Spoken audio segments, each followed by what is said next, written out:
नमस्कार विद्यार्थियों, स्वागत है कामधेनु एजुकेशन ग्रुप द्वारा संचालित इस लाइव क्लास में। जैसा कि आपको पता है कि हम पिछले 10-12 दिनों से जो हमारा 10th का 30 जून 2020 को पेपर होने वाला है उसका रिवीजन कर रहे हैं। तो उसके तहत हमने 1 से लगा के और 16 तक की जो प्रश्नावलियां हैं उनका हमने रिवीजन कर लिया।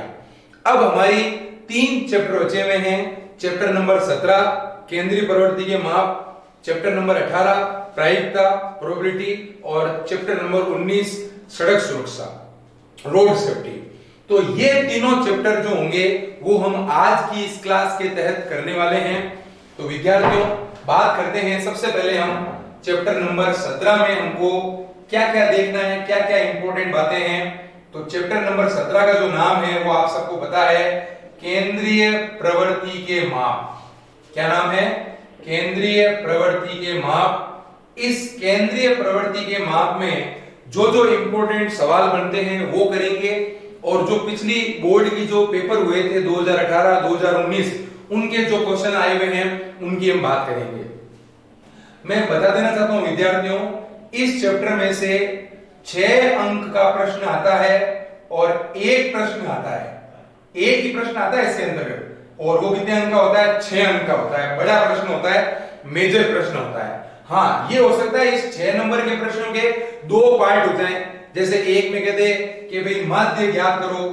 मेन इसमें 3 चीजें हैं, माध्य, माध्यक और बहुलक। ये 3 जो चीजें हैं वो अपने को इसके अंतर्गत पढ़नी है और इनके आधार पे ही प्रश्न बनता है। तो अगर 2018 और 2019 का अगर अपन पेपर देखें तो जो 2019 का पेपर था उसमें आप देखोगे तो माध्यक और बहुलक पूछा हुआ है, यानी 3 नंबर का ये हो गया, 3 नंबर का ये हो गया, तो 6 नंबर हो गए। 2018 की अगर बात करें तो शायद 2018 में माध्य और बहुलक पूछा हुआ है, तो वही 3 और 3 6, यानी कि 6 नंबर का जो प्रश्न है वो 2 पार्ट में क्या कर दिया, डिवाइड कर दिया। तो शुरू करते हैं विद्यार्थियों, केंद्रीय प्रवृत्ति के माप, चैप्टर नंबर 17। तो विद्यार्थियों, अगर मैं 2019 के पेपर की बात करूं तो 2019 में प्रश्न आया था ये इस प्रकार का, जिसमें हमको वर्ग दिया हुआ है, वर्ग दिया हुआ है 10 से 25, 25 से 40, 40 से 55, 55 से 70, 70 से 85 और 85 से 100। ठीक है, ये हमको वर्ग दे रखा है। और फ्रीक्वेंसी एफ दे रखी है हमको क्या, 6, 20, 44, 26, 3 और 1। और हमको इसका, इस बंटन का माध्यक और बहुलक ज्ञात करना था। विद्यार्थियों, बहुत ही इंपॉर्टेंट प्रश्न है। ये ना समझें कि ये पिछले साल आ गया तो इस साल नहीं आ सकता, ऐसा कुछ नहीं है विद्यार्थियों। रिपीटेशन हो जाती है। 2019 में ये प्रश्न आया था 6 अंकों का। इसमें क्या क्या पूछा है हमको? इसमें हमको एक तो पूछा है माध्यक, एक हमको पूछा है इसमें बहुलक। ठीक है, एक तो पूछा है हमको माध्यक और एक पूछा है हमको बहुलक। ये हमको क्या करने हैं, ज्ञात करने हैं। ये 2019 में आया था। तो विद्यार्थियों, बात करते हैं हम पहले माध्यक कैसे ज्ञात करना उसकी। तो सॉल्यूशन, सबसे पहले हम जो वर्ग है वो इसको इस प्रकार से लिख देंगे। ये 37 दिया हुआ, हम इसको हॉरिजॉन्टल लिख देंगे। 10 से 25, 25 से 40, 40 से 55, 55 से 70, 70 से 85, 85 से 100। और इसकी जो f है उसको लिख देंगे 6, 20, 44, 26, 3 और 1। जब आपको माध्यक ज्ञात करना है, पहले हम बात करते हैं माध्यक की। तो माध्यक ज्ञात करने के लिए फिर मैं इस बहुलक को क्लियर कर देता हूं। पहले हम बात कर रहे हैं माध्यक की। ठीक है विद्यार्थियों, माध्यक ज्ञात करना, तो हम पहले ज्ञात कर रहे हैं माध्यक। तो जब भी आपको माध्यक ज्ञात करना हो, देखो माध्यक जो है उसका नाम माध्यिका भी मिलता है कई जगह। माध्यक के दो या माध्यिका के दो एक ही बात है। माध्यक का नाम कई जगह आपको माध्यिका भी मिलेगा। ठीक है, तो जब भी आपको माध्यक ज्ञात करना होगा तो सबसे पहले आपको सीएफ बनानी है। सीएफ होती है संचयी बारंबारता सारणी। क्या होती है? संचयी बारंबारता सारणी। कैसे बनाते हैं आप सबको पता है। ये 6 का 6 आ जाएगा, 6 में 20 जुड़ेगा तो 20 और 6 26, 26 में 44 जुड़ेगा, यानी ये सेम, इसमें ये जोड़ना, इसमें ये जोड़ना, तो ये कितने हो गए आपके, ये हो गए आपके 70। 70 में 20 जोड़ोगे ये हो जाएंगे 96, ये हो जाएंगे 99, 99 और 1 कितने हो गए, ये हो गए आपके 100। अब विद्यार्थियों इसकी जो जोड़ होगी, ये जो आपका f है, इसकी जोड़ को आपको पता है सिग्मा f कहते हैं, इसको मैंने कह दिया कैपिटल N, और ये जोड़ में कितनी आएगी, 100 आएगी। आपको पता है कि जो f की जो जोड़ होती है वो CF के अंतिम संख्या के बराबर होती है। CF की अंतिम संख्या, अंतिम जो नंबर है इसका वो, और f की जोड़ हमेशा क्या आती है, बराबर आती है। इसको हमको कैपिटल N नाम देना है। क्लियर। अब माध्यक में आपको पता है कि पहली सावधानी तो ये है CF ज्ञात करना, दूसरी जो बात है वो है n/2। n कितना है, n है 100, तो 100/2 कितना हो विद्यार्थियों, 50।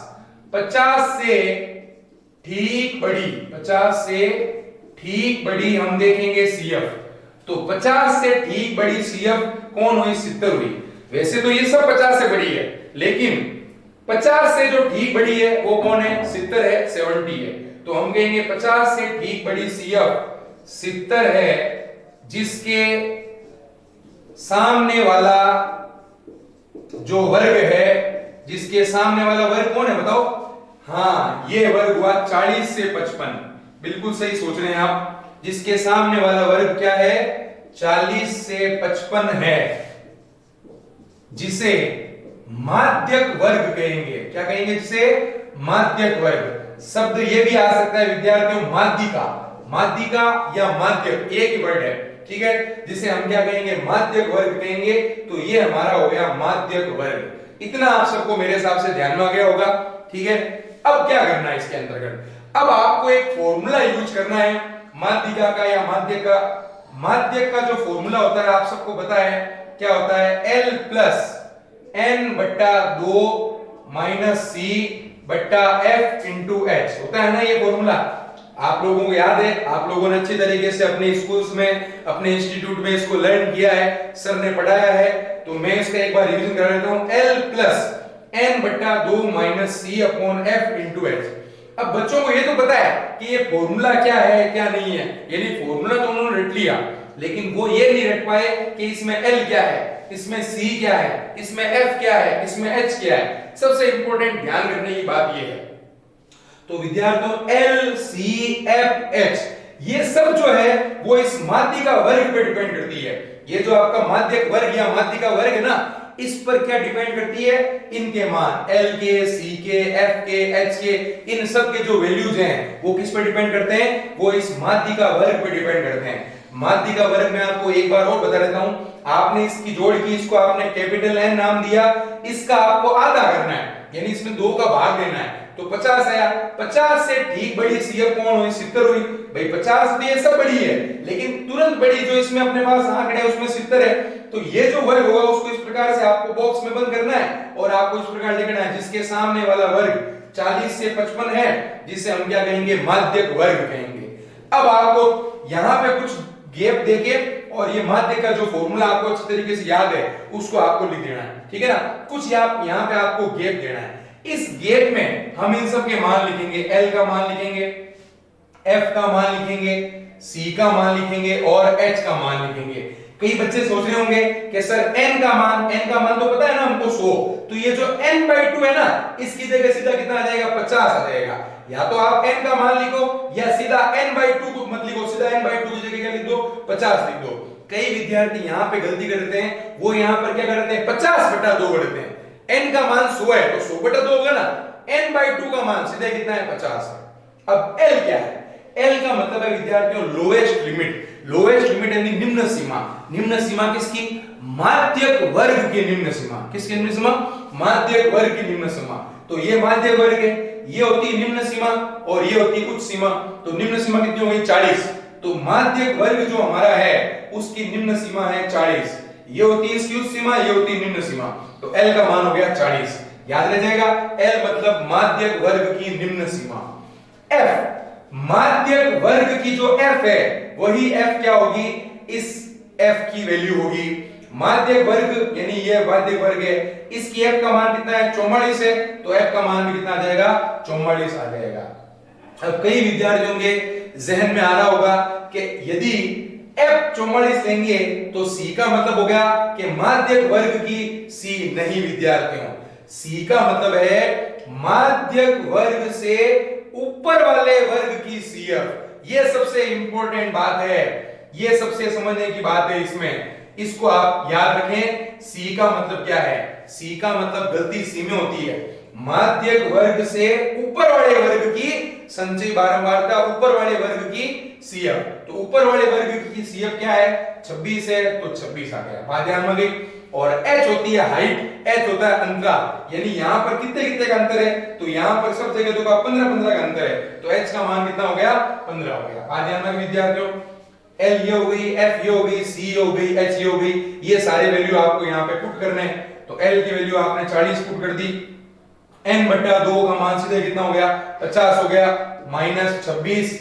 ध्यान रखना C पर मैंने ट्रिपल स्टार लगाया, इसका मतलब है C वेरी इंपॉर्टेंट है। C क्या है? माध्यक वर्ग से ऊपर वाले वर्ग की CF, माध्यक वर्ग से ठीक ऊपर वाले वर्ग की संचयी बारंबारता CF, माध्यक वर्ग की नहीं, ये माध्यक वर्ग की निम्न सीमा है, ये माध्यक वर्ग की F है, लेकिन ये माध्यक वर्ग की नहीं है, माध्यक वर्ग से ऊपर वाले की है। और H का मतलब हो गया हाइट, अंतराल 10-15 का अंतराल है ना, ये मामला है। बट्टा F का मान कितना हो गया? 44, और इंटू H का मान कितना हो गया? 15, ये 15। आगे बात ध्यान में, अब इसको अपने को क्या करना है? कैलकुलेट करना है, ठीक है विद्यार्थियों। तो कैलकुलेट देखिए, थोड़ी सी गणना देख लीजिए, 40 प्लस ये कितने रह गए आपके? ये रह गए 24/44 इंटू 15, ठीक है। इसको अपन कैलकुलेट करते हैं इस साइड में, गलती कैलकुलेशन में नहीं होनी चाहिए।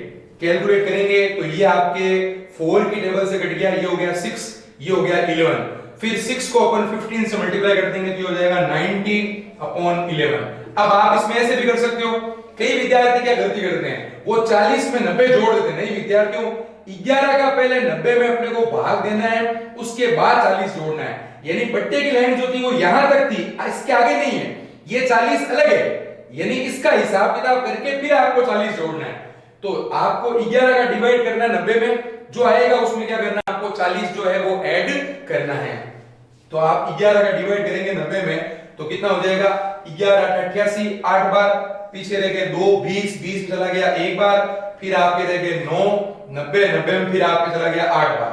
तो ये आपके पास कितना आ गया? 48.18 जो आपका, ये आपका आंसर आ गया। इसके आगे आप आंसर लिख देंगे। ये इसका एक पार्ट हुआ है विद्यार्थियों, माध्यक हमने ज्ञात किया है, बहुलक ज्ञात करना बाकी है। कई विद्यार्थी, होशियार विद्यार्थी यहां तक करके इसका बहुलक जो ज्ञात करना है वो भूल जाते हैं। तो विद्यार्थियों प्रश्न पूरा पढ़ो, प्रश्न का जो काम है उसको आप आराम से तरीके से समझो, वो क्या क्या कहना चाह रहा है, उसमें क्या क्या पूछा है। हम आधी चीज निकाल के आ जाते हैं, अब हमने बहुलक निकाला तो हमारे 3 नंबर गए, तो भूल जाते हैं विद्यार्थी। और कई विद्यार्थी क्या करते हैं, इस माध्यक और माध्य दोनों में फर्क नहीं समझ पाते हैं।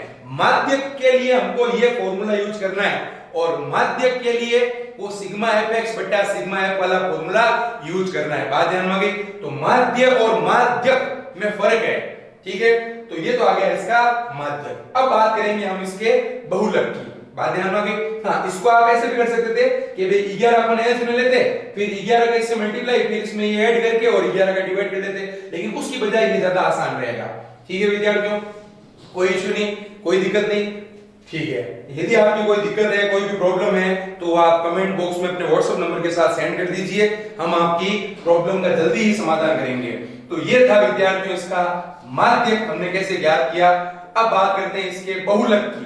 तो बहुलक के लिए जो टेबल है वो तो यही काम आ जाएगी, लेकिन आप सबको पता है कि बहुलक में ये वर्ग जो है वो बहुलक वर्ग नहीं होगा, और बहुलक के लिए आपको CF की जरूरत नहीं होगी, बहुलक के लिए आपको CF की जरूरत नहीं होगी, बहुलक के लिए आपको इसकी जोड़ की भी जरूरत नहीं होगी, बहुलक के लिए इन सब की आपको जरूरत नहीं होगी। बहुलक के लिए केवल और केवल जो टेबल आपको दी हुई है उसकी आपको जरूरत होगी। तो विद्यार्थियों वेरी वेरी इंपॉर्टेंट है, 6 नंबर का क्वेश्चन आया था 2019 में, उसके 2 पार्ट थे, माध्यक हमने ज्ञात कर लिया। यदि आपको समझ में नहीं आया तो आप वापस वीडियो पॉज करके वीडियो को बैक करके और देख सकते हैं, और फिर भी आपको कोई चीज समझ में नहीं आती है तो आप कमेंट बॉक्स में कमेंट करके पूछ सकते हैं। तो विद्यार्थियों बहुलक ज्ञात करने के लिए बहुत आसान काम है। न तो हमको CF ज्ञात करना है, न ही हमको x ज्ञात करना है। देखो अलग अलग सिस्टम है।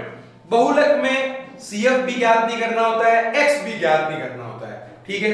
माध्यक के लिए CF ज्ञात करना होता है। क्या ज्ञात करना होता है? CF। और माध्य, जब माध्य की बात आएगी तो हमको क्या चाहिएगा? x चाहिएगा। जब माध्यक की बात आएगी तो हमको क्या चाहिएगा? CF चाहिएगा। और जब बहुलक की बात आएगी तो हमको कुछ नहीं चाहिए, जो है उसी में हमारा गुजारा हो जाएगा। ये मैं किन के लिए बता रहा हूं? ये मैं उनके लिए बता रहा हूं जिसमें अपने को वर्ग और f दी हुई है। वर्ग और f से मतलब है वर्गीकृत बारंबारता बंटन दिया गया है, उनके लिए मैं बात कर रहा हूं।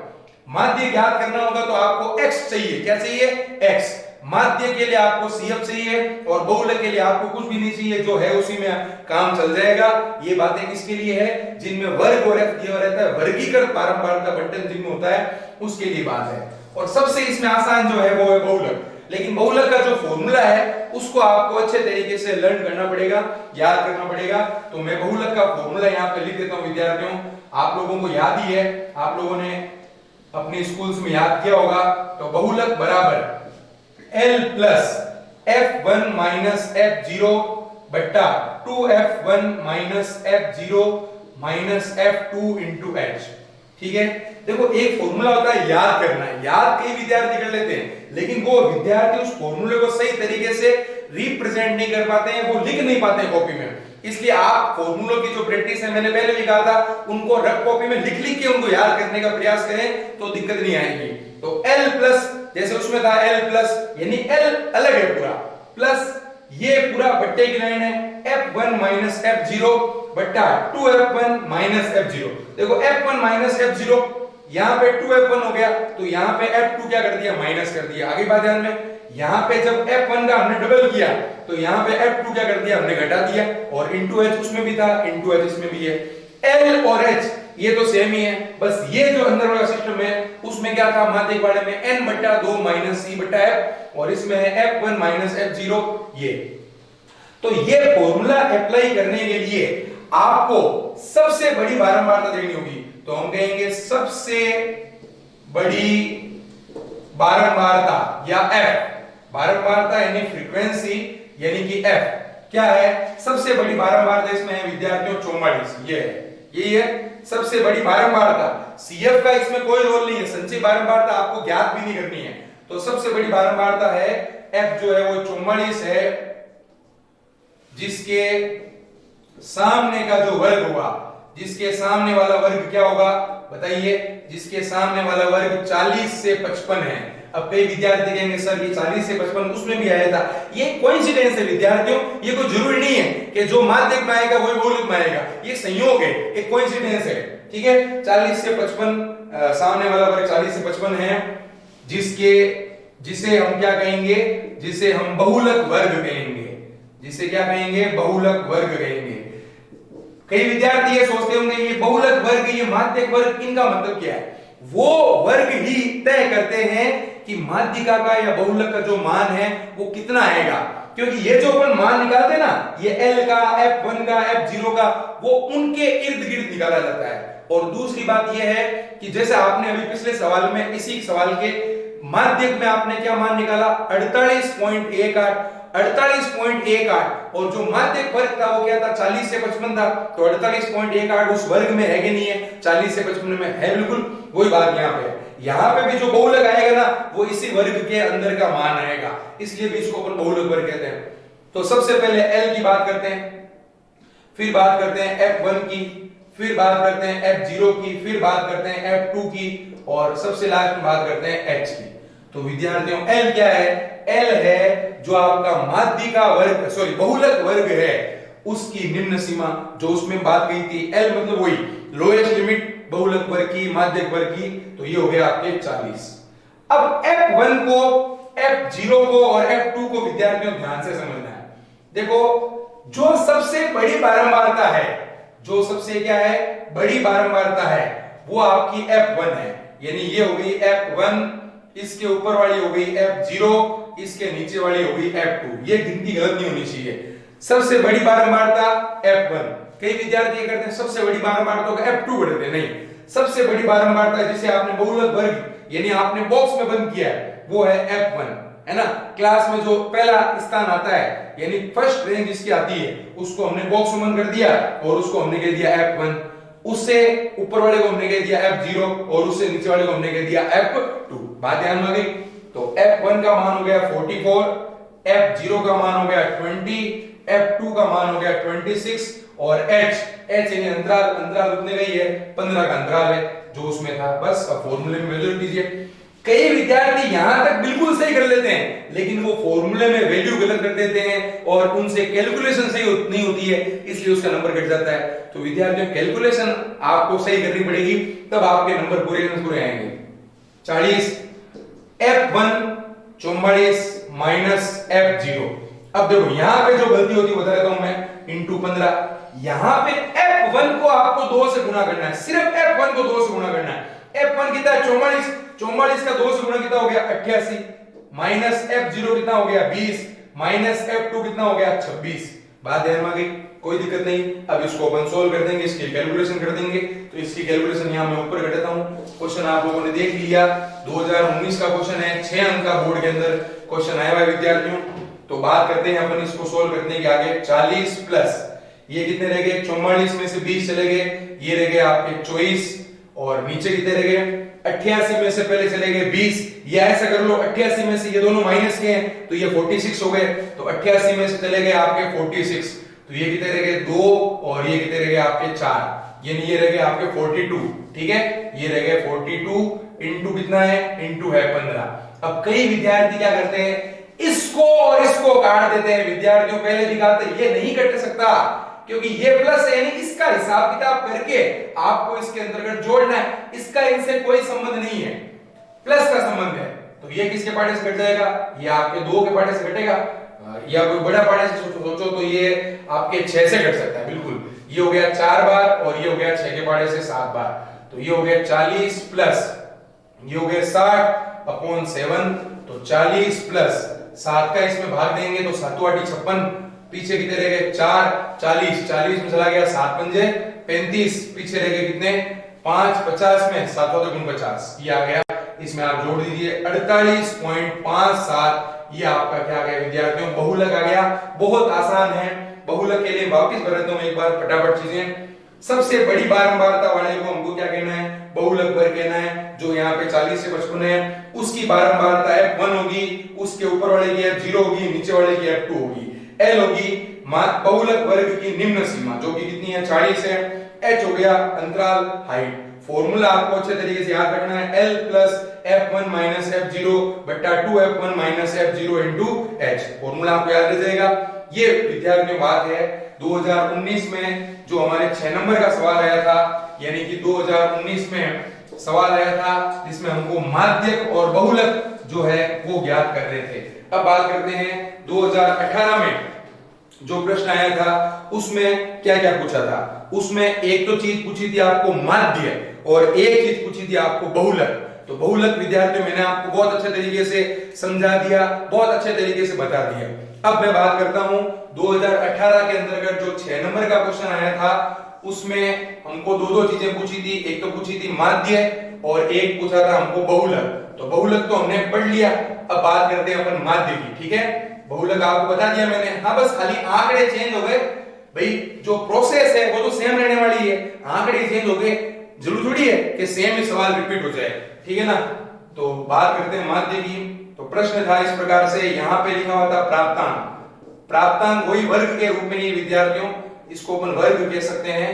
तो प्राप्तांक जो है वो आपको दिया हुआ है 20 से 30, फिर 30 से 40, 40 से 50, 50 से 60 और इस प्रकार से 70 तक है, 60 से 70। इनकी जो अपने को F दी हुई है, जो इसमें यहाँ पे नाम दिया हुआ है छात्रों की संख्या। तो छात्रों की जो संख्या है वो हमारी एक्चुअल में F है, फ्रीक्वेंसी है 4, 28, 42, 20 और 6। कोई दिक्कत नहीं विद्यार्थियों। अब आपको बहुलक ज्ञात करना तो मैंने बता दिया। देखो बहुलक का कितना इंपॉर्टेंट सवाल था। बहुलक 2018 में भी आया, 2019 में भी आया, हाँ ये भी हो सकता है कि 2020 में भी आ जाए। लेकिन हमको सब कुछ तैयार रखना है, हमको 100% करना है, हमको कुछ भी नहीं छोड़ना है। ठीक है विद्यार्थियों, तो 6 अंक की बात करते हैं। 2 प्रकार के सवाल हो गए, माध्य और बहुलक। माध्य हो चुका है, बात करते हैं माध्य।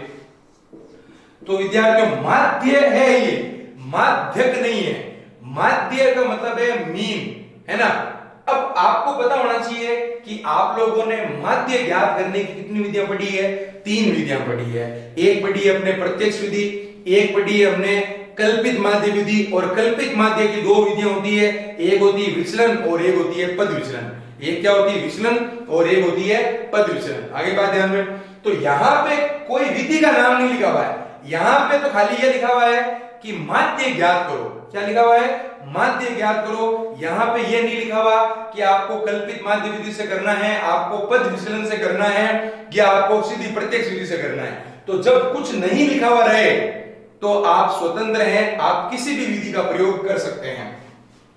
तो ज्यादातर जो विद्यार्थी होंगे वो इसके अंतर्गत जो हमारी सीधी विधि है, जो हमारी प्रत्यक्ष विधि है, उसका प्रयोग करेंगे, क्योंकि वो सीधी सिंपल विधि है, उसमें इतना कोई सोचने का सिस्टम उसमें है नहीं, सीधा सा वर्ग है और ये एफ है।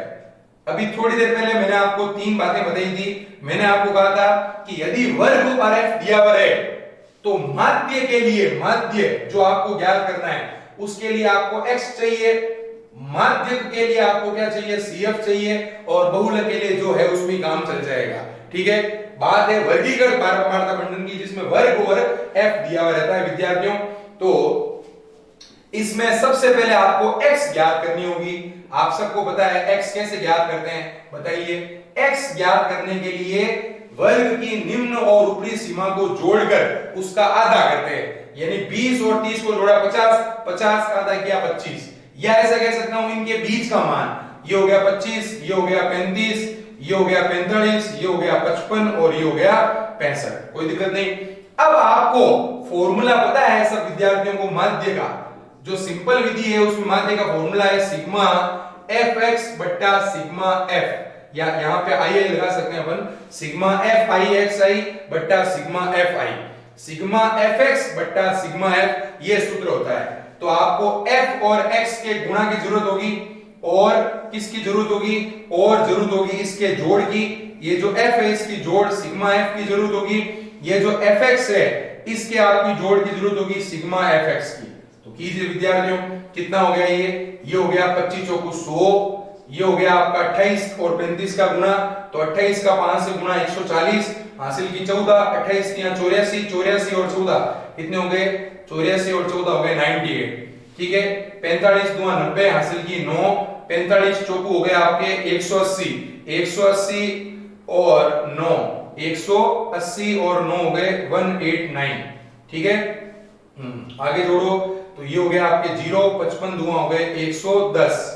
ओके विद्यार्थियों, फिर इनको गुणा करो तो 6 पंजे 30, हासिल की 3, 6 चंग 36 और 3 कितने हो गए? 39। ठीक है ना, 6 पंजे 30 ये। अब इनको जोड़ करेंगे तो ये होगी जोड़ 0, ये हो गए 9 और 9 18, 18 और 8 कितने हो गए? 26, है ना। 9 और 9 18, 18 और 8 26, हासिल की 2, 2 और 1 3, 3 और 9 कितने हो गए? 3 और 9 12, 12 और 18 30, 30 और 14, 30 और 14 कितने हो गए? 44, 4460। ठीक है, इसकी जोड़ करेंगे तो 8 4 12, 12 और 2 14, 14 और 6 20, हासिल की 2, 2 2 4, 4 4 8, 8 2 10, ये हो गए। तो आपका जो माध्य आ जाएगा वो आ जाएगा 4460 बट्टा 100, 1 0 से 1 0 कट जाएगा, 44.6, ये आपका माध्य आ जाएगा। ये प्राप्तांक है, इसलिए आप इसके आगे लिख दीजिए अंक, है ना। यदि यहां पे जो चीज लिखी हुई है प्राप्तांक यानी अंक है, तो 44.6 अंक जो है वो इनका क्या आ गया? माध्य आ गया। बात ध्यान में विद्यार्थियों, तो ये थे 2018 और 2019 के जो प्रश्न थे वो। अब अपन कुछ और इंपॉर्टेंट जो प्रश्न होंगे उनका डिस्कशन करेंगे। ये देखिए विद्यार्थियों, बहुत इंपॉर्टेंट क्वेश्चन है जो मुझे लगता है इस साल 2020 में बोर्ड में आ जाए। वर्ग दिया हुआ है अपने को इस प्रकार से, f दिया हुआ है, और अपने को कह दिया कि भाई पद विचलन विधि से इसका माध्य ज्ञात करो। पद विचलन विधि से क्या करो? इसका माध्य ज्ञात करो। तो इसमें सबसे पहले तो आपको विद्यार्थियों एक काम यह करना पड़ेगा कि इसका जो ये वर्ग अंतराल आपको जो दिए हुए हैं वो सतत नहीं है। सतत से मतलब ये है कि 5 से 14, फिर अगला 14 से होना चाहिए, लेकिन इसने क्या करा, एक बढ़ा दिया। 15 से 24, अगला 24 से होना चाहिए, इसने 25 से कर दिया। इसी प्रकार से इसमें 34 से होना चाहिए, अगला 35 से कर दिया। इसमें अगला 45 से कर दिया, ये अगला 55 से कर दिया।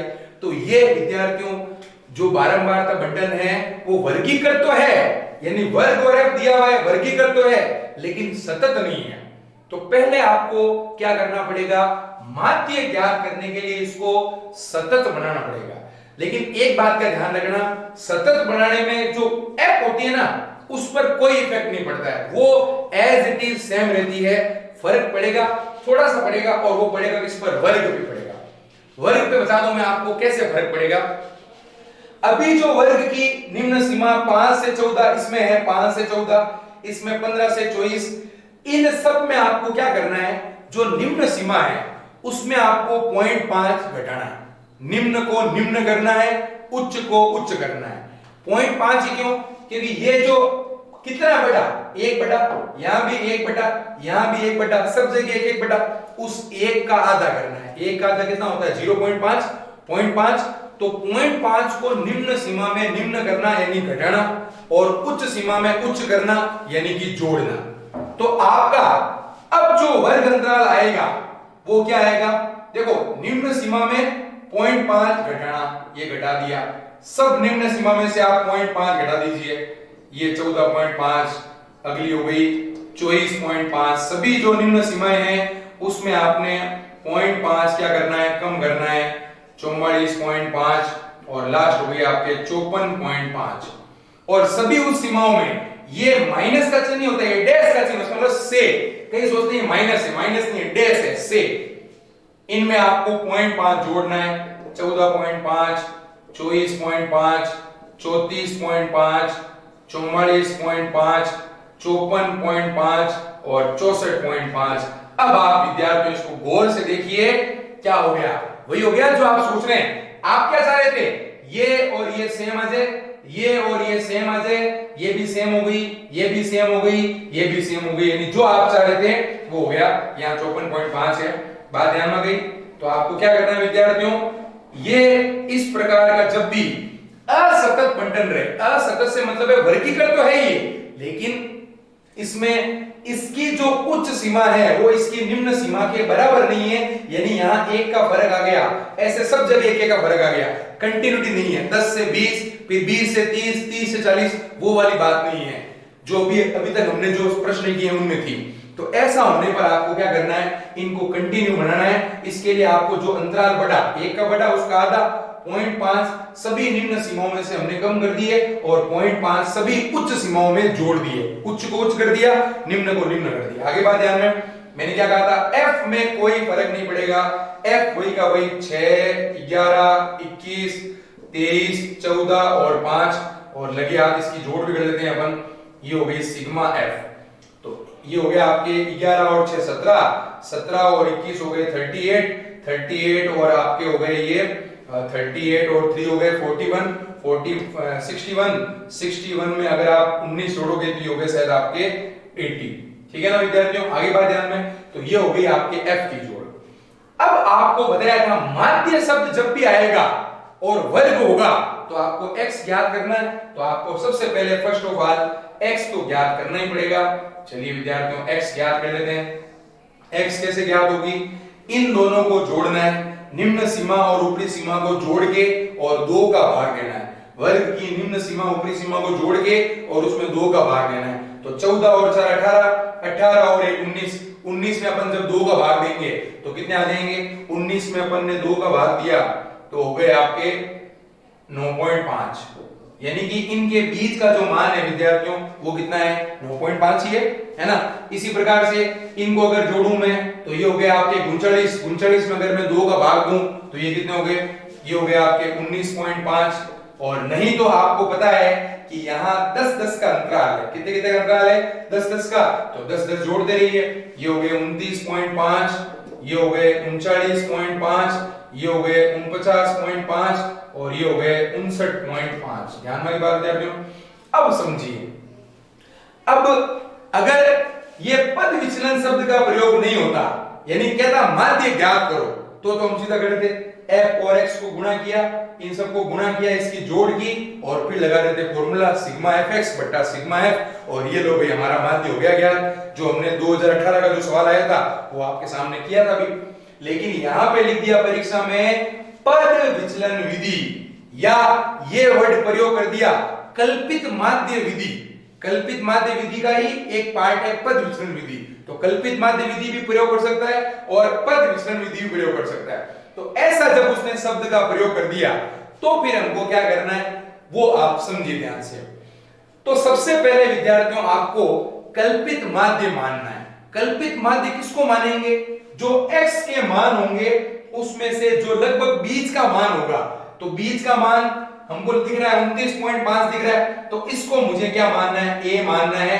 a का मतलब होता है विद्यार्थियों कल्पित माध्य है। मैं यहाँ पे साइड में लिख देता हूं, a का मतलब है यहाँ पे कल्पित माध्य है। देखो विधि में कहीं नाम नहीं लिखा हुआ है कल्पित माध्य विधि, विधि क्या लिखी हुई है? पद विचलन विधि। भले ही पद विचलन हो लेकिन कल्पित माध्य आपको इसमें मानना पड़ेगा। कल्पित माध्य लिखेगा तो भी कल्पित माध्य मानना है, पद विचलन विधि लिखेगा तो भी आपको कल्पित माध्य तो मानना ही है। और कल्पित माध्य किसको मानना है? जो x के मान होंगे उसमें लगभग जो बीज का मान आपको दिखाई दे रहा है। कोई कहे सर मैंने अगर इसको मान लिया तो गलत होगा क्या? कोई गलत नहीं होगा। इसको मान ले तो गलत होगा क्या? नहीं गलत होगा। किसी से भी आप कर सकते हैं, लेकिन जनरली गुणा भाग जो हमारी कैलकुलेशन है वो इजी रहे इसलिए हम इसको मानते हैं कल्पित माध्य। तो ये हमने माना a बराबर 29.5। इसको हमने विद्यार्थियों साइड में इस प्रकार से नोटिफिकेट कर दिया। बात ध्यान में आ गई? कोई दिक्कत नहीं। अब आपको क्या करना है विद्यार्थियों? अच्छा एक बात का और ध्यान, कई बार परीक्षा में ऐसा भी हो जाता है कि प्रश्न में लिख देता है कि कल्पित माध्य 20 मानकर, तो फिर आपको ये जो आपका कल्पित माध्य है ना ये फिर आपका काम नहीं आएगा। जो प्रश्न में दिया कि विकल्पित माध्य 20 मानो 25 मानो, तो फिर हम a बराबर 25 a बराबर 20 लिख देंगे। ये कई विद्यार्थी गलती कर देते हैं। ये वो विद्यार्थी गलती करते हैं जो प्रश्न को ध्यान पूर्वक नहीं पढ़ते हैं, जल्दबाजी में रहते हैं। उसमें लिखा रहता है कल्पित माध्य 20 मानकर, अब वो यहाँ पे कल्पित माध्य देख लेते हैं 29.5, तो वो 29.5 मान लेते हैं। लेकिन आपको प्रश्न पढ़ना है, अगर प्रश्न में लिखा हुआ है कि कल्पित माध्य 20 मानना है तो फिर आपको a बराबर 20 ही मानना पड़ेगा। भले आप उत्तर 20 से करो चाहे 30 से करो, उत्तर तो सेम आएंगे, लेकिन जो प्रश्न में लिख दिया 20 से मानना है तो फिर 20 ही मानना पड़ेगा। प्रश्न में कुछ नहीं लिखा हुआ है, प्रश्न में लिखा हुआ है पद विचलन विधि का प्रयोग करो, या लिखा हुआ है कल्पित माध्य विधि का प्रयोग करके, और आपको माध्य ज्ञात करना है, तो आपको छूट रहेगी आप x के मानों में से जो बीज का मान होगा उसको कल्पित माध्य मान लीजिए। और बीज का मान फिक्स नहीं है कि यही हो, ये भी हो सकता है, ये भी हो सकता है। अब हमारा जो सबसे महत्वपूर्ण स्टेप है विद्यार्थियों वो है u बराबर होता है x माइनस a बट्टा h। ये u का फॉर्मूला है। क्या फॉर्मूला है u का? u बराबर x माइनस a बट्टा h। ये u का फॉर्मूला है जो हमको ध्यान रखना है। तो u बराबर x माइनस a बट्टा h। x क्या होगा? x तो ये है ही है, x का x माइनस a आपने क्या लिखा? 29.5। और सबसे महत्वपूर्ण विद्यार्थियों h पहली बार नहीं है, 3-4 बार आ चुका है आज क्लास में। h का मतलब है इनके बीच का अंतराल। सब जगह अंतराल कितना चल रहा है? 10 का चल रहा है, 10। अब इस प्रश्न में विद्यार्थी h में भी गलती कर सकते हैं। वो सोच रहे हैं कि सर h इनका लेना है, तो इनका h देखो तो विद्यार्थियों कितना कितना है? 11 है, लेकिन इनका h कितना कितना है? 10 है। तो इनका h काम आएगा, वो h काम नहीं आएगा, क्योंकि उसको तो आपने क्या कर दिया? चेंज कर दिया ना, उसको आपने इसमें चेंज कर दिया, ट्रांसफर कर दिया, तो उनका जो h है वो 11 है, वो काम नहीं आएगा, इसका काम आएगा, क्योंकि अब जो पूरी बात होगी वो इसके अकॉर्डिंग होगी, वो अब नहीं रहा। आगे बात ध्यान में, तो h का मान कितना हो गया? 10 हो गया। ये u का फॉर्मूला है। अब आपको बारी बारी से x की जगह ये मान रखना है। तो पहले मैंने रख दिया 9.5 माइनस 29.5 बटा 10, फिर रख दिया 19.5 माइनस 29.5 बटा 10, फिर रख दिया 29.5 माइनस 29.5 बटा 10, फिर रख दिया 39.5 माइनस 29.5 बटा 10, 49.5 माइनस 29.5 बटा 10, और लास्ट में क्या हो गया? लास्ट में हो गया 59.5 माइनस 29.5 बटा 10। सॉल्व कर लीजिए विद्यार्थियों। 9.5 में से 29.5 जाएगा तो -20 रहेगा, और उसमें 10 का भाग देंगे तो माइनस का 2, ये माइनस का 1, ये 0, ये 1, ये 2, और ये कितना हो गया 3 हो गया। बात ध्यान में विद्यार्थियों, कोई दिक्कत नहीं है इसमें। अब आपका जो अगला स्टेप होगा विद्यार्थियों वो होगा FU। F जिस प्रकार से FX हुआ था वैसे ही क्या होगा FU होगा, यानी आपको F को और U को क्या करना है, मल्टीप्लाई करना है F इंटू U। गौर से F और U का करना है, F और X का नहीं करना है। तो ये हो गया माइनस का 12, ये हो गया आपके माइनस का 11, ये हो गया 21 का 0 से 0, 23 का 1 से हो गया 23, 14 का 2 से हो गया 14 28, और 5 का 3 से हो गया 5 3 15। कोई दिक्कत नहीं। इसकी आपको जोड़ करनी है, इसकी जोड़ हो जाएगी विद्यार्थियों सिग्मा FU। ठीक है, तो अगर इनको जोड़ू मैं तो ये हो गए माइनस के 23, कितने हो गए माइनस के 23, इनकी जोड़ हो गई। ये माइनस के 23 और ये प्लस के 23, ये कैंसिल हो गए, तो ये कितने हो गए आपके 28 और 15, ये हो गए 43। देखो ये जो जोड़ है वो माइनस की भी आ सकती है और ये जोड़ प्लस की भी आ सकती है, ठीक है ना, कोई इशू नहीं है। ये माइनस के 23, ये प्लस के 23 कैंसिल हो गए, समझ गए ना। इन दोनों को जोड़ा मैंने, इन दोनों की जो जोड़ हुई वो कितनी हुई माइनस के 23। ठीक है, ये माइनस के 23 प्लस के 23 से कैंसिल हो गए, और ये रह गए 43। ये जोड़ प्लस की भी आ सकती है, माइनस की भी आ सकती है, कोई जरूरी नहीं है। कई बच्चे सोचते हैं कि सर माइनस की आ गई तो गड़बड़ हो गई, या नहीं कोई गड़बड़ नहीं, माइनस की भी आ सकती है। अब हमारा जो फॉर्मूला है वो आप लोगों को लर्न है, याद है, माध्य बराबर A प्लस सिग्मा FU बट्टा सिग्मा F इंटू H। विद्यार्थियों सबसे इंपॉर्टेंट है फॉर्मूलाज। अगर इस चैप्टर में आपको फॉर्मूले याद नहीं है तो ये चैप्टर व्यर्थ है, 6 नंबर आपके गए समझो। इसलिए सबसे पहला काम आपको यह है कि जो जो इसके अंदर इंपॉर्टेंट फॉर्मूले हैं उसको आप रफ कॉपी में 2 या 3 बार लिख के और उनको याद करने का प्रयास करें, बिल्कुल आराम से अच्छे तरीके से याद हो जाएंगे। तो ये फॉर्मूला है A प्लस सिग्मा FU बटा sigma F into H। A कितना है बताइए, A है हमारा 29.5, A हो गया 29.5। देखो अगर ये माइनस का आ जाएगा तो यहाँ पे माइनस का चिन्ह हो जाएगा, क्यों, ये अगर माइनस का होगा तो प्लस माइनस क्या हो जाएगा, माइनस हो जाएगा। लेकिन ये प्लस का है तो फिर यहाँ पे क्या आएगा, प्लस का चिन्ह आएगा, अपॉन सिग्मा F कितना हो गया 80 इंटू H कितना हो गया, अंतराल कितने का है, अंतराल देखा था हमने 10 का है, ये हो गया 10, 0 से 0 कट गया। और वही बात आपको मैं कहना चाह रहा हूं, इनको आपस में नहीं काटना है, इसका इसमें डिवाइड करके जो आएगा उसको आप सीधा जोड़ लीजिए, इसका और इसका कोई संबंध नहीं है। तो 29.5 इसमें आप जब डिवाइड करेंगे तो 8 पंजे 40, पीछे कितने रह गए 3 30, 30 में हो गए आपके 8 3 24, पीछे कितने रह गए, पीछे रह गए आपके 6 60, 8 56, और ये आ गया। अब इनके आप क्या कर दीजिए विद्यार्थियों, जोड़ कर दीजिए। ये हो गया आपके 5 7 8 29 और 5 कितना हो गया 34, 34.875। ये जो है वो आपका पद विचलन विधि से या कल्पित माध्य विधि से क्या आ गया, माध्य आ गया। अगर पद विचलन विधि नहीं लिखा हुआ है, सिर्फ माध्य लिखा हुआ है, तो भी आप ये कर सकते हो, और ये लिखा हुआ रहेगा तो आपको करना ही है ना। सिर्फ माध्य लिखा हुआ है तो आपके पास वो भी चीज है सिग्मा FX बटा सिग्मा F, जो मैंने भी करवाया था वो भी कर सकते हो। अब इसी के अंतर्गत विद्यार्थियों एक विधि और आती है, लेकिन उसका नाम पद विचलन विधि नहीं है, उसका नाम विचलन विधि है। क्या नाम है, विचलन विधि। तो विचलन विधि में क्या होता है विद्यार्थियों, U नहीं होता है, वहां पे D होता है। क्या होता है, D होता है। D में ये अपॉन H जो है ये नहीं आता है, ये D में अपॉन H हट जाएगा, ये आपके यहाँ पे आ जाएगा D। बात ध्यान में आ गई, ये अपॉन H जो है वो सब में हट जाएगा, ये अपॉन H हट जाएगा, ये अपॉन जो 10 है वो हट जाएगा।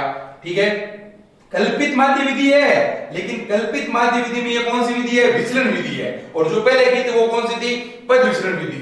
अब क्या सर, अगर सर सवाल आ गया कल्पित माध्य विधि से करो तो क्या ये कर सकते हैं क्या, बिल्कुल कर सकते हैं। कल्पित माध्य में दोनों आती है, विचलन और पद विचलन। ठीक है, तो ये सारा सिस्टम यही है। अब यहाँ पे आ जाएगा आपके, वो डिवाइड नहीं होगा तो 20 10 10 20 और 30 आ जाएगा। तो आपको पता है सीधा एक एक जो जीरो है वो बढ़ जाएगा, यानी यहाँ पे एक जीरो बढ़ जाएगा, यहाँ पे एक जीरो बढ़ जाएगा, इस प्रकार से। और इसका जो फॉर्मूला होगा उस फॉर्मूले में इनटू H नहीं आएगा, यहाँ पे आ जाएगा सिग्मा FD, है ना। यहाँ पे क्या हो जाएगा बताओ, यहाँ पे हो जाएगा माइनस का 120 माइनस का 110, ये 230, ये 280 और ये 150। तो बस सीधा सा यहाँ पे ये कितना आ जाएगा, 430 आ जाएगा। ये 430 आ गया। ये हमारी कौन सी विधि हो गई, विचलन विधि हो गई, डी वाली विधि हो गई। डी को हम बोलते हैं विचलन, यू को हम बोलते हैं पद विचलन। डी का फॉर्मूला क्या होगा, x माइनस ए, यू का फॉर्मूला क्या होगा, x माइनस ए बट्टा एच। इसको हम क्या बोलते हैं, विचलन, और इसको हम क्या बोलते हैं, पद विचलन। पद भी मिलता है कई जगह और कई जगह पग भी मिलता है, ठीक है ना, दोनों ही नाम है, स्टेप डेविएशन बोलते हैं। आगे बात ध्यान में, तो ये है मित्रों हमारा माध्य ज्ञात करने का हिसाब किताब पद विचलन विधि से, विचलन विधि से, यानी कि ऑल ओवर कल्पित माध्य विधि से।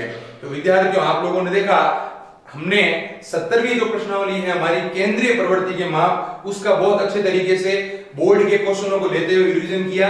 मैं वापस इसमें आपको जो जो चीजें हमने पढ़ी है उनका रिवीजन करवा देता हूं, जो जो इंपॉर्टेंट बातें हैं बता देता हूं। देखो, एक तो है ये दोनों विधियां, पद विचलन विधि और विचलन विधि यानी कल्पित माध्य विधि। एक हो गया माध्य कैसे ज्ञात करते हैं, जिसका सूत्र था L प्लस n बटा 2 माइनस C बटा F इंटू H। एक था बहुलक जिसका सूत्र था L plus F1 minus F0 बटा 2F1 minus F0 minus F2 into H। ठीक है, बात ध्यान में गई। और दो हमने वो क्वेश्चन किए थे जिसमें हमने x दी हुई थी, f दी हुई थी, उसका माध्य दे रखा था और अज्ञात बारंबारताएं यानी खाली जगह छोड़ दी, इसमें a और b ये हमको ज्ञात करने हैं। तो उस टाइप के जो प्रश्न हैं वो इंपॉर्टेंट है।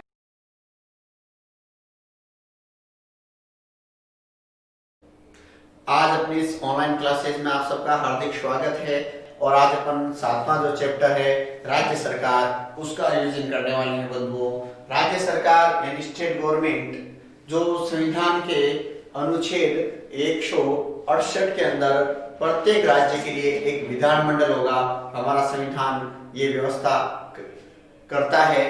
तो राज्य सरकार अगर हम अपन देखेंगे किस प्रकार से राज्य सरकार की जो व्यवस्थापिका है उसके बारे में, कार्यपालिका के बारे में, और राज्य की जो सर्वोच्च न्यायपालिका होती है राज्य स्टेट की यानी उच्च न्यायालय हाई कोर्ट के बारे में ये देखने वाले हैं। तो पहले इन तीनों को देख लेते हैं, व्यवस्थापिका, कार्यपालिका और न्यायपालिका।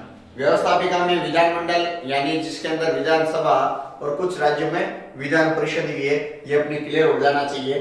तो देखिए, व्यवस्थापिका कहते हैं विधानमंडल को। तो भारत के अधिकांश राज्यों में विधानमंडल में एक सदन है, एक सदनात्मक व्यवस्था है, लेकिन भारत के 6 राज्यों में द्विसदनात्मक व्यवस्था है। यदि अपन बात करें एक सदनात्मक वाले राज्य जो हैं अपने लगभग जो है भारत में, जब जम्मू कश्मीर जो है पहले वहां द्विसदनात्मक व्यवस्था थी, अब जम्मू कश्मीर को 2 केंद्र शासित प्रदेशों में वर्तमान सरकार ने जो है बांट दिया है, अर्थात लद्दाख और जम्मू कश्मीर यूनियन टेरिटोरीज केंद्र शासित प्रदेश बन गए हैं। इसलिए द्विसदनात्मक विधानमंडल वाले जो राज्य हैं उनकी संख्या जो अपने 6 हो गई है। इसमें देखिए पहले जम्मू कश्मीर को हटा देंगे तो अपना उत्तर प्रदेश, बिहार, कर्नाटक, महाराष्ट्र, तेलंगाना और आंध्र प्रदेश, यहां पर द्विसदनात्मक व्यवस्था है, अर्थात 2 सदन है विधानमंडल के, एक अपने विधानसभा है, दूसरा विधान परिषद है। ठीक है, जबकि जम्मू कश्मीर पहले 7 में था तो 7 राज्य थे, अब जम्मू कश्मीर के अंदर अपने जो है विधानसभा तो है लेकिन अभी वहां चुनाव नहीं हुए, वो अब एक केंद्र शासित प्रदेश है। जिस प्रकार से चंडीगढ़ है, दिल्ली है, ये अंडमान निकोबार द्वीप समूह द्वीप है और पुडुचेरी है, तो वैसे वैसे वो अब केंद्र शासित प्रदेश बन गया है। बाकी सब जगह एक सदनात्मक व्यवस्था है, यानी भारत के 21 राज्यों में एक सदनात्मक व्यवस्था है और द्विसदनात्मक व्यवस्था अपने 6 राज्यों में है। और विधानमंडल अपने जो है 3 केंद्र शासित प्रदेशों में भी हो गई है।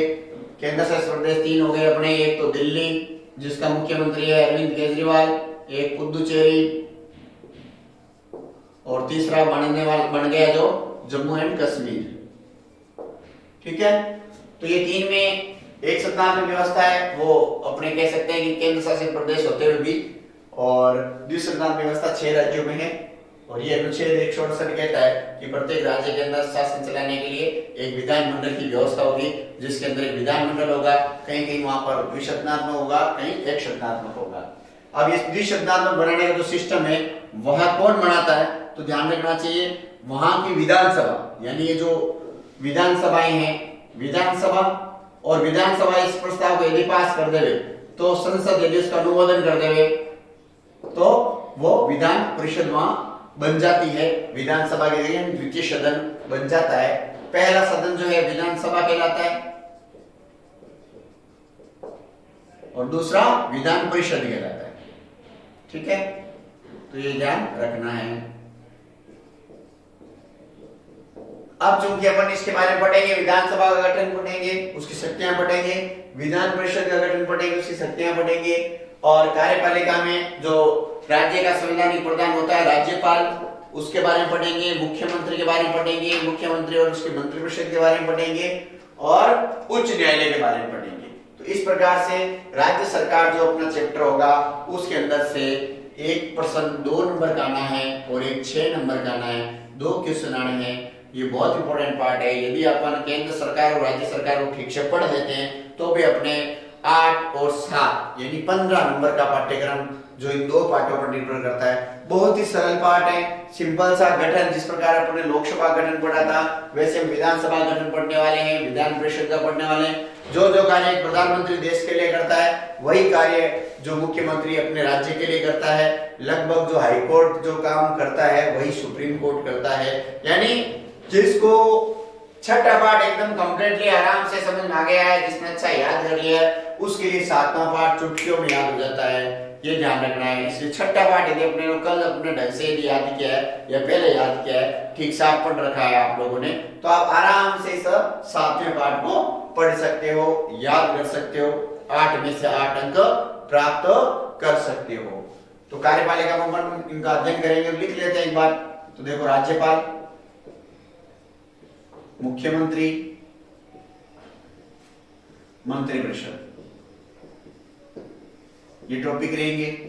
इसी प्रकार न्यायपालिका में उच्च न्यायालय, वो उच्चतम था, ये ध्यान रखना, परीक्षा में अटक जाते हैं। उच्च और उच्चतम, उच्च का मतलब है उच्च न्यायालय, हाई कोर्ट, जो कि अपने भारत में पहले 24 थे, अब धीरे धीरे बढ़ रहे हैं और भी नए बना रहे हैं। लेकिन अपनी पुस्तक जब छपी थी या पिछले साल तक 24 उच्च न्यायालय, 25वां तेलंगाना में बना है। ठीक है, अभी उसका जो शुभारंभ होना, जैसे अभी उसकी नींव वगैरह रख दी है, तो 25वां तेलंगाना का है। वैसे 24 उच्च न्यायालयों का वर्णन अपने किताब में मिल जाएगा, जबकि सुप्रीम कोर्ट एक ही है, उच्चतम न्यायालय एक ही है। और उच्च न्यायालय जो है प्रत्येक राज्य की राजधानी में या उसके द्वारा राज्य के द्वारा तय किया जाता वहां होता है। जैसे जयपुर के अंदर केवल इसकी एक बेंच है। राजस्थान जो उच्च न्यायालय, राजस्थान उच्च न्यायालय का मुख्यालय जोधपुर में है, जोधपुर में है राजस्थान हाईकोर्ट का मुख्यालय। ये भी अपन पढ़ेंगे। उच्च न्यायालय के अंदर जैसे जजेस कैसे नियुक्त होते हैं, उसकी शक्तियां कौन कौन सी है, कौन कौन से विशेष अधिकार हैं। तो अब अपन पहला टॉपिक इसमें से, जैसे पिछली बार यदि बात करें क्वेश्चन की, तो पिछली बार एक क्वेश्चन तो आया था मुख्यमंत्री में से यदि आप मुख्यमंत्री होते तो क्या करते। दूसरा क्वेश्चन एक आया था उच्च न्यायालय की शक्तियां और राज्यपाल की शक्तियां अथवा मायने, यानी 2019 के अंदर ये आया और 2019 में ये आया है, और प्लस मुख्यमंत्री में से 2 नंबर का क्वेश्चन आया है। जबकि 2018 में विधान परिषद के बारे में पूछा गया था। ठीक है, तो यानी प्रत्येक वर्ष जो प्रश्न पूछते हैं उन्हीं में से अगले साल प्रश्न पूछा जा सकता है और नया भी प्रश्न पूछा जा सकता है। अब अपन पढ़ते हैं विधानसभा। तो अब अपन बात करते हैं पहले क्वेश्चन की इस पार्ट में से, विधानसभा का गठन समझाइए। यानी जैसे विधानसभा का गठन आता है, हमने कल पढ़ा था किसी का भी गठन पढ़ते हैं तो कुछ फिक्स बिंदु होते हैं, उन बिंदुओं को अपने को तुरंत लिखना चाहिए या याद कर लेना चाहिए ताकि अपन उत्तर को ठीक से लिख सकें। तो विधानसभा गठन समझिए, अर्थात विधानसभा गठन कैसे होता है, क्योंकि आर्टिकल 168 ये कहता है कि प्रत्येक राज्य में एक विधानमंडल होगा और उसके अंतर्गत एक विधानसभा का जो गठन है उसमें वही प्रक्रिया, सबसे पहले सदस्य संख्या, यानी सदस्य कितने होंगे, और सेकंड नंबर हो जाएगा स्थान आरक्षण, यानी सदस्य संख्या विधानसभा में कितनी हो सकती है और स्थान आरक्षण क्या है। इसके बाद इनकी निर्वाचन पद्धति क्या है, और इनकी योग्यताएं क्या है? पदाधिकारी कौन कौन से हैं?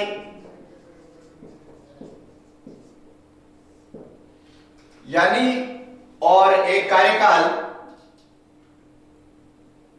पदाधिकारी सब संत में लिखना है, इसके बीच में कार्यकाल में दे देना है कि 5 साल का इनका कार्यकाल होता है विधानसभा का।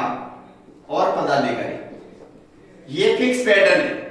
यदि किसी का भी गठन पूछा जाए, कल अपन ने लोकसभा गठन पढ़ा था, राज्यसभा गठन पढ़ा था, और इसी क्रम में अपन अब विधानसभा विधान परिषद का भी गठन पढ़ रहे हैं। तो सदस्य संख्या अधिकतम कितनी हो सकती है, न्यूनतम कितनी हो सकती है? तो अपना संविधान ये कहता है कि धारा 170 कहते हैं, यानी अपना संविधान अनुच्छेद 170 ये कहता है देश की किसी भी विधानसभा में अधिकतम 500 सदस्य हो सकते हैं और न्यूनतम 60 हो सकते हैं। अब अधिकतम 500 हो सकते हैं, न्यूनतम 60 हो सकते हैं, इसके अपवाद भी खूब है, ठीक है। कुछ पूर्वोत्तर राज्य इसके अपवाद है, लेकिन सामान्य नियम अनुच्छेद 170 कहता है कि अधिकतम 500 सदस्य होने चाहिए, न्यूनतम 60 होने चाहिए। लेकिन अपने राजस्थान के संदर्भ में यदि बात करें तो अपने राजस्थान की विधानसभा में 200 विधायक हैं, यानी 200 सदस्य हैं, और जो विधानसभा का सदस्य होता है बंधुओं, उसे विधायक कहते हैं। इंग्लिश में इसको मेंबर ऑफ लेजिस्लेटिव असेंबली, यानी जो विधानसभा उसको लेजिस्लेटिव असेंबली बोलते हैं, इसलिए इसका जो सदस्य होगा वो मेंबर ऑफ लेजिस्लेटिव असेंबली अर्थात MLA कहलाएगा, MLA कहलाएगा। स्थान आरक्षण की यदि बात करें तो हमारे भारतीय संविधान के अनुसार प्रति 10 वर्ष के बाद नया कानून बना करके इस आरक्षण को बढ़ा दिया जाता है। अपनी पुस्तक के अनुसार जो है 2009 के अकॉर्डिंग टू 2020 तक बढ़ाया गया, लेकिन अभी 2019 के बाद 2020 में 2030 तक के लिए आरक्षण कर दिया गया है। SC और ST को आरक्षण दिया गया है, अनुसूचित जाति और अनुसूचित जनजाति यानी शेड्यूल्ड कास्ट और शेड्यूल्ड ट्राइब, SC ST को आरक्षण है जनसंख्या के अनुपात में। तो ये भी अपने को ध्यान रखना है। अब ये अपन जो मूल पॉइंट पढ़ रहे हैं इनको आपको एक्सप्लेन करना है। जैसे आप लिखोगे सदस्य के लिए विधानसभा के सदस्यों की संख्या के अनुसार संख्या भारतीय संविधान के अनुच्छेद 170 के अनुसार किसी भी राज्य की विधानसभा में अधिकतम 500 विधायक और न्यूनतम 60 विधायक हो सकते हैं। कुछ पूर्वोत्तर के राज्य इसके अपवाद हैं। राजस्थान के संदर्भ में बात करें तो राजस्थान की विधानसभा में 200 सदस्य अर्थात 200 विधायक हैं, अर्थात राजस्थान में 200 विधानसभा क्षेत्र हैं। तो आपकी 5 लाइन हो गई और आपका सदस्य वाला टॉपिक जो है एकदम क्लियर हो गया। इसके बाद स्थान आरक्षण में भी लिख सकते हो, भारतीय संविधान के अनुसार अनुसूचित जाति और अनुसूचित जनजाति को जनसंख्या के अनुपात में आरक्षण की व्यवस्था की गई है। शुरुआत में आरक्षण 10 वर्ष के लिए था, लेकिन प्रति 10 वर्ष बाद सामान्य एक जो है प्रस्ताव द्वारा इस कानून को और आगे बढ़ा दिया जाता है। अब 2030 तक हो गया है, 2030 में 40 तक हो जाएगा, 40 से 50 तक हो जाएगा, और बीच में हो सकता है इस आरक्षण को हटा भी दिया जाए। उसके लिए संसद हटाने के लिए उत्तरदायी होती है, जो कि अभी किसी भी कंडीशन में दिख नहीं रहा है। निर्वाचन पद्धति वही जो लोकसभा के लिए है, वयस्क मताधिकार प्रणाली के आधार पर निर्वाचन होता है। वयस्क मताधिकार मतलब हो गया जो भी भारत का नागरिक है और 18 वर्ष के ऊपर का है, वो अपने विधानसभा क्षेत्र में अपना विधायक का चुनने का जो है अधिकार रखता है और वो मतदान करता है। ठीक है, तो ये चीजें आपको लिखनी पड़ेगी और इसके बाद आपका ये टॉपिक कंप्लीट हो जाएगा। इसके बाद योग्यताएं, वही योग्यताएं जो अपन लोकसभा में पढ़ी थी, सेम टू सेम लिखनी है। वह भारत का नागरिक हो पहली बात, और लोकसभा के समान ही आयु उसकी 25 वर्ष पूर्ण हो चुकी हो, सरकारी लाभ के पद पर नहीं हो, न्यायालय द्वारा दिवालिया या पागल घोषित नहीं हो, और संसद द्वारा बनाए गए नियमों की पूर्ति करता हो। कार्यकाल 5 वर्ष का होता है सामान्य, और 5 वर्ष से पूर्व भी राज्यपाल यदि राष्ट्रपति को यह अभिशंसा कर देवे कि राज्य के अंदर संविधान के अनुसार सरकार नहीं चल रही है, तो राष्ट्रपति जो है मंत्रिमंडल और प्रधानमंत्री की सलाह पर उस राज्य में राष्ट्रपति शासन लागू कर देगा। आपको लेटेस्ट बता देता हूं भी, जैसे जम्मू एंड कश्मीर था, जम्मू और कश्मीर में जो सरकार थी वो अल्पमत में थी, तो रातों रात वहां के राज्यपाल ने जो राष्ट्रपति को मैसेज भेजा कि भाई यहाँ परिस्थितियां सामान्य नहीं है, संविधान के अनुसार सरकार नहीं है अल्पमत में, सरकार ने वहां सबसे पहले वहां राष्ट्रपति कानून लगाया, और जब राष्ट्रपति कानून ने आपातकाल लगाया, उस आपातकाल के बाद वहां की जो विधानसभा वो भंग हो गई। ठीक है, तो कार्यकाल 5 वर्ष का, या अपना जो राज्यपाल है उसकी सिफारिश पर पहले भी भंग की जा सकती है। पदाधिकारी इसमें 2 होते हैं, एक विधानसभा अध्यक्ष और एक विधानसभा का उपाध्यक्ष। अब देखिए, विधानसभा अध्यक्ष और उपाध्यक्ष विधायक ही होते हैं, यानी जो 200 लोग चुन के जाते हैं विधानसभा में, उनमें से ही सामान्यतया विधानसभा का अध्यक्ष जो है सत्ता पक्ष का होता है, क्योंकि सत्ता पक्ष ही बहुमत में होता है, जो बहुमत में होता है उसी का मुख्यमंत्री बनता है, और विधानसभा का उपाध्यक्ष भी चुनाव के आधार पर ही बनाते हैं। और इस प्रकार से अपने ये जो है टॉपिक कंप्लीट होता है। बोर्ड इस माध्यमिक स्तर बोर्ड में इसका बड़ा प्रश्न आता है, 6 नंबर का क्वेश्चन आता है इस पार्ट में से, और एक 2 अंक आता है। 2 अंक में मान लो केवल पूछ रहे हुए कि विधानसभा अध्यक्ष के कार्य क्या हैं, तो विधानसभा अध्यक्ष के वही कार्य हैं बंधुओं जो अपन ने लोकसभा अध्यक्ष के कार्य पढ़े थे। उदाहरण के तौर पर देख लेते हैं। पहला कार्य है जो है विधानसभा की बैठकों की अध्यक्षता करना, यानी पहला काम अध्यक्षता करता है। ठीक है। नंबर 2 संपूर्ण कार्यवाही संचालन करता है। नंबर 3 सदस्यों को बोलने की अनुमति देता है, निर्धारण करता है कौन कब बोलेगा। नंबर 4 वह धन विधेयक है या नहीं इसका फैसला करता है, और दोनों तरफ यदि समान मतदान हो तो लोकसभा अध्यक्ष की भांति ये भी निर्णायक मत का उपयोग करता है। निर्णायक मत।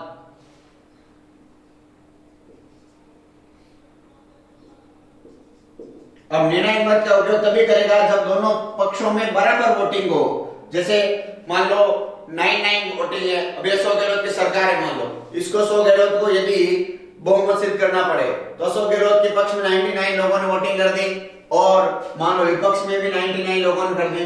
इसका मतलब अब दोनों टाई हो गए, तो इस टाई की जगह निर्णायक मत देगा जो विधानसभा अध्यक्ष है वो, और यदि विधानसभा अध्यक्ष उसके पक्ष में देता है तो सरकार बच जाएगी, और विपक्ष में देता है तो सरकार गिर जाएगी। इसको निर्णायक मत कहते हैं। और इसी प्रकार सदस्यों संबंधित अन्य जो कार्रवाई है, यानी कौन सा चीज रिकॉर्ड में रखनी है, कौन से रिकॉर्ड में नहीं रखनी है, ये सारी चीजें विधानसभा अध्यक्ष करता है। विधानसभा अध्यक्ष ही जो है विधानमंडल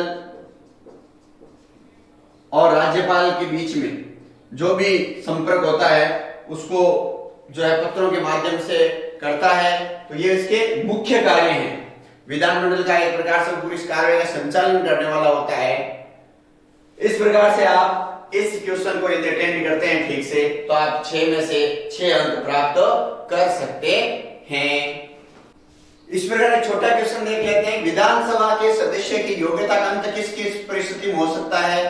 विधानसभा सदस्य जो होता है या अपन कह सकते हैं विधायक की सदस्यता जो है किन परिस्थितियों में उसका अंत किया जा सकता है, किन परिस्थितियों में हो सकता है।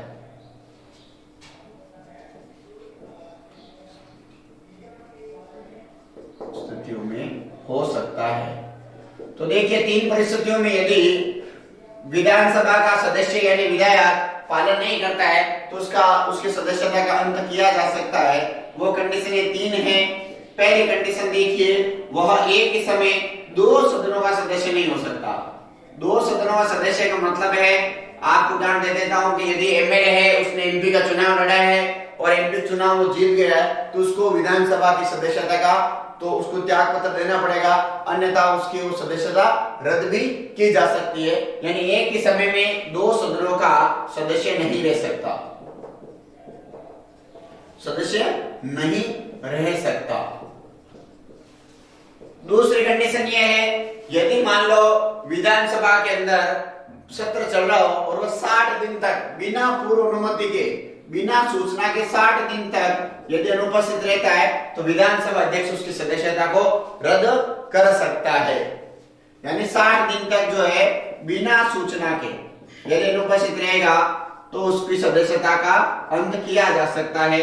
बिना सूचना के रहने पर, और तीसरी कंडीशन है जो है समय समय पर जो विधानसभा सदस्य के लिए विधायक के लिए बनाए गए कानून है उनका यदि पालन नहीं कर पाता, विधायक के लिए बने गए जो भी कानून है उसमें यदि उसके अंदर शिथिलन आ जाता है तो उसकी सदस्यता रद्द हो जाती है।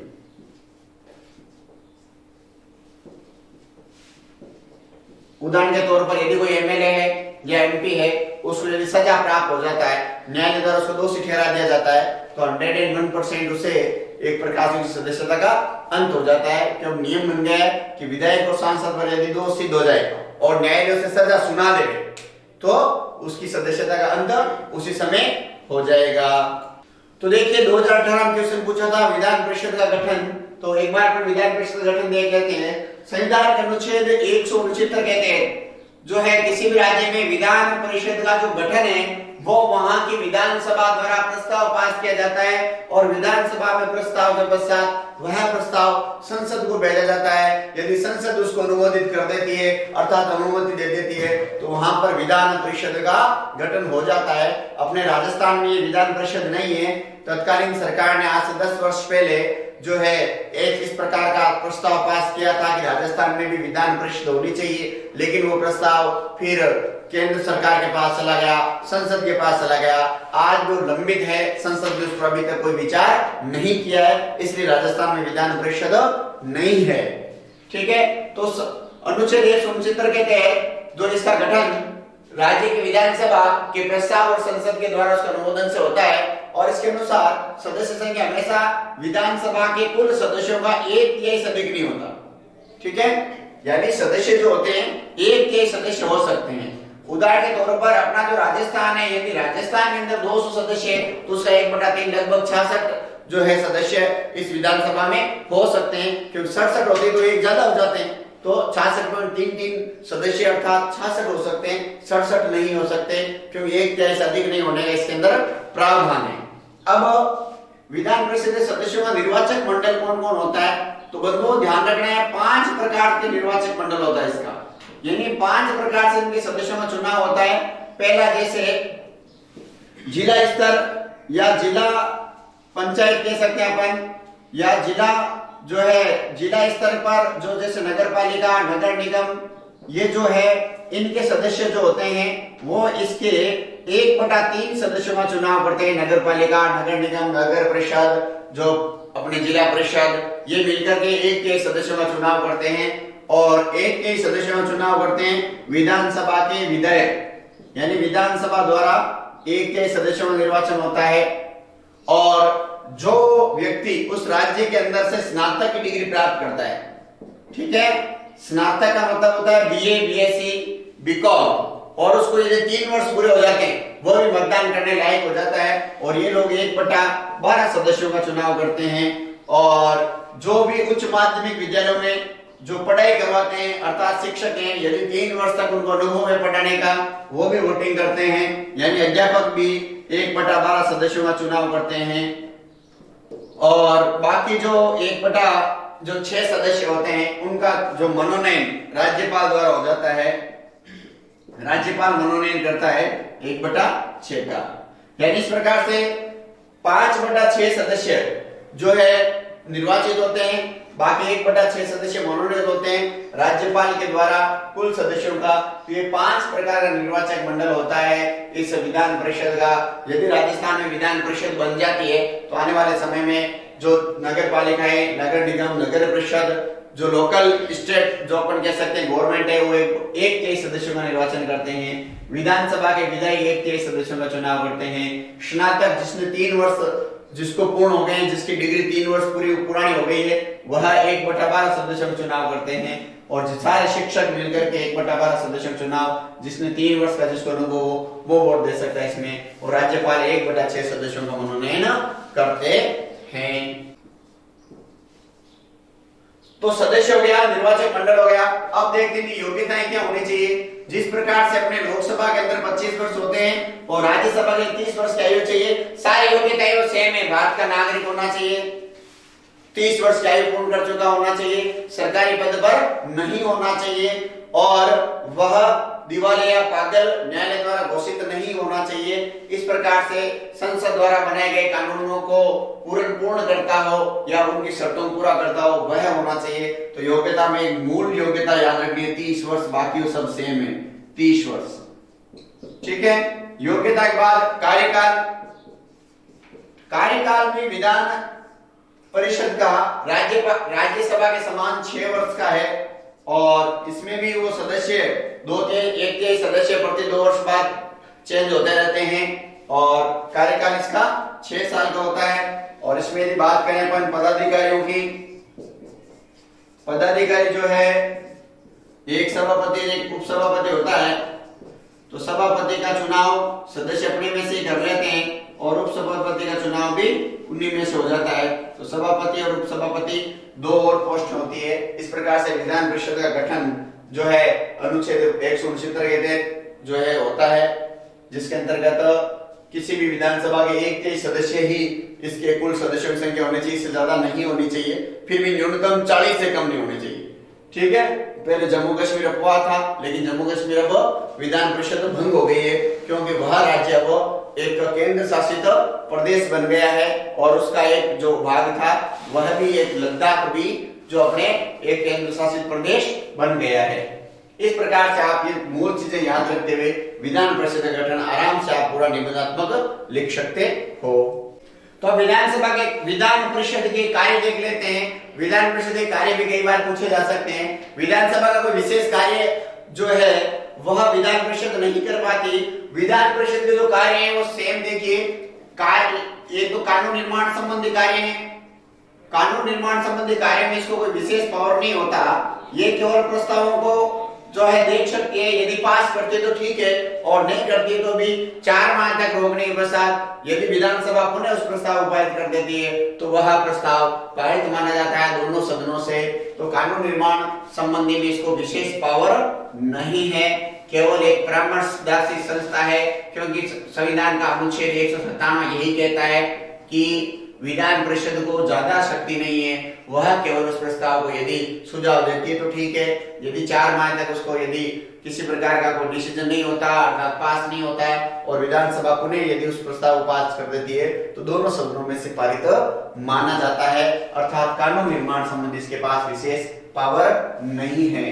और यदि बात करें अपन इसकी वित्त संबंधी, तो वित्त संबंधी सेम टू सेम राज्यसभा के समान है, वो केवल 14 दिन तक उस पर विचार कर सकती है और 14 दिन तक यदि विचार नहीं कर पाती, पास नहीं कर पाती तो वह प्रस्ताव भी पास माना जाता है। और इस प्रकार से दूसरी शक्ति भी इसकी जो अपन कह सकते हैं कि वित्त संबंधी शक्ति, इसमें कोई विशेष पावर इसके पास नहीं है, यानी केवल और केवल प्रस्ताव को विधानसभा के द्वारा पारित किए गए प्रस्ताव को, विधेयक को केवल 14 दिन रोक सकती है। कितने दिन रोक सकती है?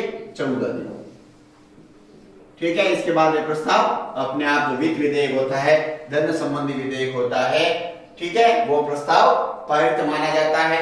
और तीसरी शक्ति जो इसको दी गई है वो कार्यपालिका संबंधी शक्ति है और कार्यपालिका कह सकते हैं, प्रशासनिक कह सकते हैं।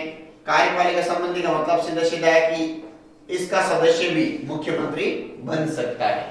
यदि विधानसभा चुनाव नहीं लड़ा है और विधान परिषद की व्यवस्था उस राज्य में है और यदि किसी व्यक्ति को, जैसे अपने योगी आदित्यनाथ उत्तर प्रदेश के मुख्यमंत्री हैं, वो जो है विधान परिषद के सदस्य बने, ऐसे अनेक उदाहरण है जहां पर विधानसभा के सदस्य जो निर्वाचन के पश्चात विधानसभा के सदस्य अपने बहुमत दल का नेता विधान परिषद से चुन लेते हैं और विधान परिषद का सदस्य मुख्यमंत्री बन जाता है, मंत्री भी बन सकते हैं। लेकिन उनके पास जो है ये विधान परिषद के पास उसको किसी भी प्रकार से सरकार को पदच्युत करने का अधिकार नहीं होता, केवल पर्सन पूछ करके और सरकार से अनेक प्रकार की जानकारी पूछ करके अपना काम चलाते हैं और किसी प्रकार से सरकार को दबाव नहीं बना सकते और ना ये सरकार को हटा सकते हैं।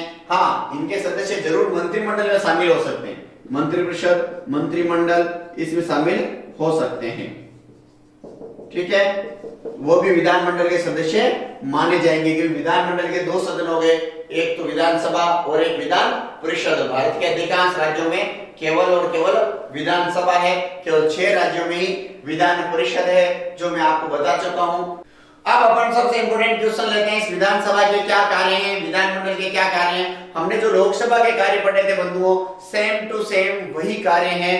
विधायी कार्य यानी कानून निर्माण संबंधी कार्य, प्रशासनिक कार्य, निर्वाचन संबंधी कार्य, संविधान संशोधन की शक्ति, ठीक है, निर्वाचन संबंधी शक्ति, यानी सेम टू सेम लोकसभा के जो कार्य देश में होते हैं वही राज्य के अंदर विधान सभा के होते हैं। इसलिए देखो पहला देख लेते हैं विधायी कार्य। तो देखो विधायी शक्ति भी हो सकती है, विधायी कार्य भी हो सकते हैं, दोनों। यदि यहाँ पर विधानसभा की शक्तियां पूछे तो अपन यहाँ शक्ति कर देंगे विधायी शक्ति, और कार्य पूछा तो यहाँ कार्य लिख सकते हैं। कार्य और शक्ति में कोई अंतर नहीं है। कार्य शक्ति के अलावा तीसरा शब्द आ सकता है अधिकार, क्षेत्र, यानी क्षेत्र, अधिकार, कार्य सभी एक ही हैं। विधायी कार्य में हम सबने पढ़ा था संविधान में कानून बनाने की 3 सूचियां बंधुओं, संघ सूची, राज्य सूची, समवर्ती सूची। तो विधानसभा को राज्य सूची और समवर्ती सूची के विषयों पर कानून बनाने का अधिकार है। क्योंकि समवर्ती सूची पर केंद्र और राज्य दोनों कानून बनाते हैं और टकराव की स्थिति में जो केंद्र द्वारा बनाया गया कानून ही मान्य होता है। फिर भी सामान्यतः राज्य सूची व समवर्ती सूची के विषयों पर कानून जो है कानून बनाने का अधिकार इस विधानसभा को होता है। ठीक है, अब इसके बाद विधायी कार्य के बाद अपन ले लेते हैं प्रशासनिक शक्ति। प्रशासनिक शक्ति कह सकते हैं, कार्यपालिका संबंधी शक्ति कह सकते हैं, यानी विधानसभा जो है मंत्रिमंडल पर प्रश्न पूछ करके, प्रश्न पूछ करके और नियंत्रण रखती है। और यदि मान लो अविश्वास प्रस्ताव विधानसभा में पास हो जाता है तो मुख्यमंत्री को तुरंत इस्तीफा देना पड़ता है, सरकार अपदस्थ हो जाती है। उदाहरण के तौर पर अपने राजस्थान की सरकार को ले लेते हैं। वर्तमान में जो सरकार है गहलोत सरकार, यदि गहलोत की सरकार को एक भी वोट कम पड़ जाए, यानी 200 विधायकों में से यदि 100 विधायक एक तरफ वोट दे दे और तो दूसरी तरफ 99 रहेंगे, फिर आप सोचो एक कहां जाएगा। एक विधानसभा का अध्यक्ष जो सीट पर बैठा वो कुछ नहीं कर सकता। यदि 100 वोट विपक्ष में पड़ गए तो 99 ही पक्ष में होंगे, ठीक है। और यदि एक वोट से हार गया तो इसका मतलब अपने वापस चुनाव होंगे, या मान लो जिसको बहुमत है उसकी सरकार बन जाएगी। तो प्रशासनिक कार्यों में ये जो है सरकार पर नियंत्रण रखती है। तीसरी शक्ति है वित्तीय शक्ति। वित्तीय शक्ति मतलब है पूरे राज्य का आय का लेखा जोखा, अर्थात बजट 1 अप्रैल से 31 मार्च तक का जो टाइम होता है उसको वित्तीय वर्ष कहते हैं। और उस टाइम के लिए जो सरकार अपना लेखा जोखा तैयार करती है उसे बजट कहते हैं। ये बोर्ड ने क्वेश्चन पूछा है, जब अपन इकोनॉमिक्स पढ़ेंगे तो उस समय बजट आएगा तो अपन अभी इस बजट को याद कर सकते हैं। तो ये वित्तीय शक्ति है और हमेशा ये विधानसभा का विशेष अधिकार है कि वह उसके अंदर बजट प्रस्तुत किया जाता है। राज्यपाल की अनुमति से जो वित्त मंत्री होते हैं राज्य के वह बजट प्रस्तुत करते हैं। और सामान्यतः वित्त मंत्री राजस्थान के अंदर स्वयं मुख्यमंत्री ही होता है। कई बार क्वेश्चन कंपटीशन एग्जाम में पूछा जाता है राजस्थान के वित्त मंत्री कौन है, फाइनेंस मिनिस्टर ऑफ राजस्थान कौन है। तो ये वित्त जो बहुत बड़ा विभाग होता है, अपन कह सकते हैं सबसे फायदेमंद विभाग होता है, तो मुख्यमंत्री स्वयं अपने पास ही रखता है सामान्यतः, और कई बार दूसरे व्यक्ति को भी अपने वित्त मंत्री बना देता है। तो वित्तीय कार्य या वित्तीय शक्ति कह सकते हैं इसको। और इसके बाद चौथी शक्ति अपन मान लेते हैं निर्वाचन संबंधी शक्ति। निर्वाचन का मतलब है अपने देश के अंदर कुछ ऐसे कानून हैं जिनको बदलने के लिए या जिनको लागू करने के लिए देश की आधी विधानसभाओं की स्वीकृति आवश्यक है। तो ऐसे समय में ये जो है विधानसभा उस शक्ति का पालन करती है और कानून बनाने में भी भूमिका निभाती है। और निर्वाचन में अपने जो है संविधान के अनुच्छेद 54 के तहत जो राज्य की विधानसभाएं भी राष्ट्रपति चुनाव में भाग लेती है। अनुच्छेद 54 के अनुसार राष्ट्रपति के निर्वाचन में एमएलए भाग लेते हैं,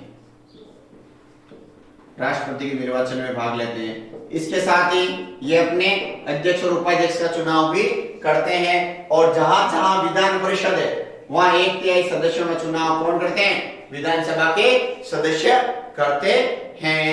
इसी प्रकार पांचवी शक्ति है इनके पास संविधान संशोधन की शक्ति। संविधान संशोधन की शक्ति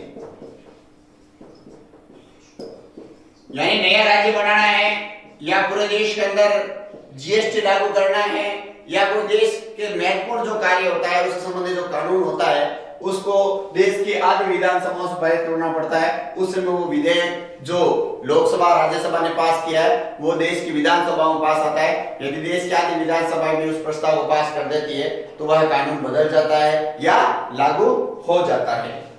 इसके बाद अपन देखते हैं जो है एक बार वापस इसका रिवीजन कर लेते हैं कि विधानसभा के कार्य कौन कौन से इंपॉर्टेंट हैं। तो देखो इसमें से दो कार्य भी पूछ सकते हैं क्योंकि क्वेश्चन एक 2 नंबर का आना है।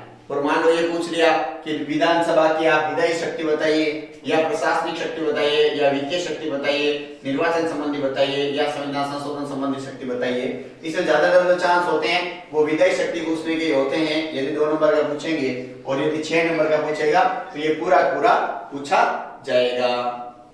अब अपन लेते हैं राज्य कार्यपालिका को, जिसमें सबसे पहले राज्यपाल का अध्ययन करते हैं, उसके बाद मुख्यमंत्री और मंत्रिमंडल का अध्ययन करेंगे। तो देखिए राज्यपाल जो है इसकी नियुक्ति के संबंध में, यानी राज्यपाल कौन बन सकता है, तो राज्यपाल भारत का नागरिक होना चाहिए और 35 वर्ष की आयु पूर्ण कर चुका होना चाहिए, और हमारे देश के जो राष्ट्रपति हैं वह उसकी नियुक्ति करते हैं केंद्र सरकार की सिफारिश पर। तो इसकी नियुक्ति संबंधी कुछ स्वस्थ परंपराएं हैं।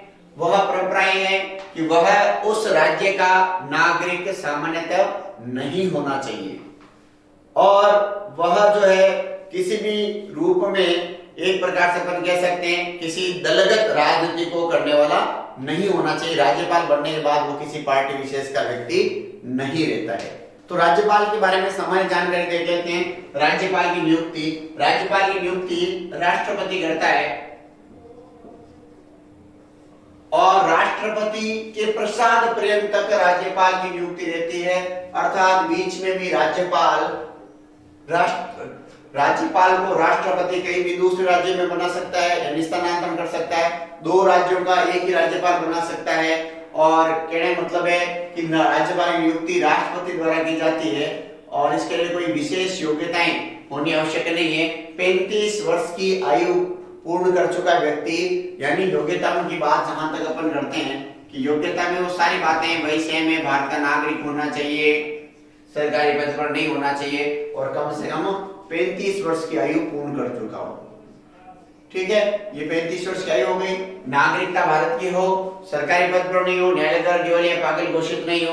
अब इसकी नियुक्ति में जो स्वस्थ परंपराएं हैं, स्वस्थ परंपराएं का मतलब है कौन कौन से नियम हैं जो बनाए गए नहीं है, केवल परंपरा है। पहली परंपरा है कि राज्यपाल उस राज्य का नागरिक नहीं होना चाहिए। जैसे राजस्थान का कोई भी व्यक्ति है तो उसको कहीं भी दूसरे राज्यों में राज्यपाल बना दिया जाएगा, और राजस्थान का जो राज्यपाल होगा वो भारत के किसी दूसरे राज्य होगा। ये स्वस्थ परंपरा है। सेकंड है परंपरा में कि राज्यपाल की नियुक्ति से पूर्व राष्ट्रपति उस राज्य के मुख्यमंत्री से सलाह करे, उसकी सहमति प्राप्त करे और राज्यपाल की नियुक्ति कर देवे। ये 2 स्वस्थ परंपराएं ये भी पूछी जा सकती है कि राज्यपाल की नियुक्ति में 2 स्वस्थ परंपराएं कौन कौन सी है, तो अपने को दोनों परंपराओं का जो वर्णन करना रहेगा। इसके बाद देखो इनके वेतन में भत्ते। वेतन भत्ते का मतलब सीधा सीधा है इनके वेतन भत्ते संसद तय करती है, और वर्तमान में इसका जो वेतन है लगभग 3.5 लाख रुपए है। यानी प्रति माह राज्यपाल को 3.5 लाख रुपए मिलते हैं, राष्ट्रपति को 5.5 लाख रुपए प्रति महीने वेतन मिलता है। वेतन और भत्ते समय समय पर वेतन आयोग संसद लगाती है, संसद द्वारा निर्वाचित कमेटियां लगाती है। और इसके बाद अपन देख लेते हैं इसके बारे में कि इसकी शक्तियां कौन कौन सी, इसके कार्य कौन कौन से हैं। जो देश के अंदर राष्ट्रपति के पास पावर्स होते हैं वह राज्यपाल के पास पावर होते हैं। तो राज्यपाल इसमें से 2 नंबर का क्वेश्चन पूछा जा सकता है कि राज्यपाल की नियुक्ति संबंधी कौन कौन सी परंपराएं, राज्यपाल की नियुक्ति कौन करता है, तो अपने को राष्ट्रपति करना चाहिए। और इसका यदि कार्यकाल पूछा जाए कि कार्यकाल कितना होता है, तो कार्यकाल सामान्यतः जो राज्यपाल है उसकी नियुक्ति 5 वर्ष के लिए की जाती है, और समय से पूर्व भी उसे पद से हटाया जा सकता है। यानी राष्ट्रपति के प्रसाद पर्यंत तक ये रहता है अपने पद पर। प्रसाद पर्यंत का मतलब सीधा सीधा हो गया कि उसके पास उसकी इच्छा है, यानी जब तक राष्ट्रपति की इच्छा है राज्यपाल पद पर रहेगा, और जैसे उसने मान लिया राष्ट्रपति ने कि भाई इसको हटा देना चाहिए, दूसरे को राज्यपाल बना देना चाहिए, तो या तो इस्तीफा दे देगा, अन्यथा उसको पदच्युत कर सकेगा राष्ट्रपति। और राष्ट्रपति चूंकि प्रधानमंत्री की सलाह पर काम करता है, पहले एक जमाने में ऐसा होता था जिसकी सरकार होती थी सारे राज्यपाल उसके ही बना दिए जाते थे हाथों हाथ। अभी तो क्या होता है कि राज्यपाल अपना कार्यकाल पूरा कर पाते हैं क्योंकि राष्ट्रपति उनको पदच्युत नहीं करते हैं, क्योंकि लोकतंत्र धीरे धीरे समर्थ बन रहा है। अब राज्यपाल की शक्तियों के बारे में देख लेते हैं। 2018 का क्वेश्चन पूछा गया राज्यपाल की शक्तियों का वर्णन कीजिए। तो राज्यपाल की शक्तियां, जैसे पहली शक्ति देख लेते हैं कार्यपालिका संबंधी शक्ति, यानी राज्य की कार्यपालिका, जिस प्रकार संविधान के अनुच्छेद 53 में कहा गया है कि देश की संपूर्ण कार्यपालिका की शक्ति राष्ट्रपति में निहित है, उसी प्रकार राज्य कार्यपालिका की संपूर्ण शक्ति राज्यपाल में निहित होती है। तो कार्यपालिका संबंधी शक्ति में जो अपन देख लेते हैं कि सबसे बड़ी बात है कि मुख्यमंत्री की नियुक्ति राज्यपाल करता है, यानी बहुत जो विधानसभा में बहुमत दल का नेता होता है उसकी नियुक्ति, यानी मुख्यमंत्री की नियुक्ति और मुख्यमंत्री द्वारा सुझाए गए नाम जो होते हैं उनको मंत्री पद की शपथ दिलाना, ये भी काम राज्यपाल ही करता है। यानी राज्यपाल की कार्यपालिका के संबंध में जो भी मुख्यमंत्री का जो त्याग पत्र है वो भी यही स्वीकार करता है। तो राज्यपाल की कार्यपालिका संबंधी मतलब राज्य का संपूर्ण प्रशासन इस राज्यपाल के द्वारा ही संचालित किया जाता है। और चूंकि व्यवहारिक रूप में, यानी दुर्गादास बसु कहते हैं कि थोड़े से कम में, यानी राष्ट्रपति के समान है कि वो सैनिक शक्ति को छोड़ करके या कोई वैदेशिक संबंध वाली शक्ति को छोड़ करके राष्ट्रपति की तरह राज्यपाल भी क्या है, एक पद है। तो कार्यपालिका संबंधी शक्ति में सारी नियुक्तियां, चाहे वो आपके जो भी बोर्ड होते हैं या आरपीसी होती है, इसके जो अध्यक्ष होते हैं उसका प्रतिवेदन है, ये सब राज्यपाल के नाम से होता है। और राज्यपाल कार्यपालिका प्रधान होता है, जो बड़ी बड़ी यूनिवर्सिटीज होती है राज्य के अंदर, उसके कुलपति के रूप में भी राज्यपाल ही कार्य करता है, वही सबसे बड़ा कुलाधिपति होता है। इसके बाद दूसरी शक्ति इसकी विधायी शक्ति। विधायी शक्ति का मतलब है विधानसभा का सत्र बुलाना हो या विधानसभा को भंग करना हो, या जो है आपके विधानसभा द्वारा बनाए गए कानूनों को जो है स्वीकृति देनी हो, उसके साइन होने जरूरी है। यदि उसने विधानसभा के द्वारा पारित किए गए किसी कानून पर हस्ताक्षर नहीं किए तो दोबारा जो है विधानसभा उसको पास कर देवे तो सीधा राष्ट्रपति के पास जाता है। लेकिन कानून तभी बनेगा जब राष्ट्रपति उस पर हस्ताक्षर करेगा, और यदि राज्यपाल साइन नहीं करता है तब तक वो कानून नहीं बन सकता। और इसी प्रकार से राज्यपाल के पास विधायी शक्ति इतनी ताकतवर होता है कि वह 1/6 सदस्यों का विधान परिषद के अंदर मनोनयन भी कर सकता है। और यदि उसे लगता है कि आंग्ल भारतीय समुदाय उस राज्य में है और यदि उस आंग्ल समुदाय को एक प्रकार से जो है अपना जो है वो क्या कह सकते हैं उसको अपना कि उसको प्रतिनिधित्व नहीं मिला, तो एक आंग्ल भारतीय समुदाय के व्यक्ति का भी मनोनयन वो विधानसभा में कर सकता है।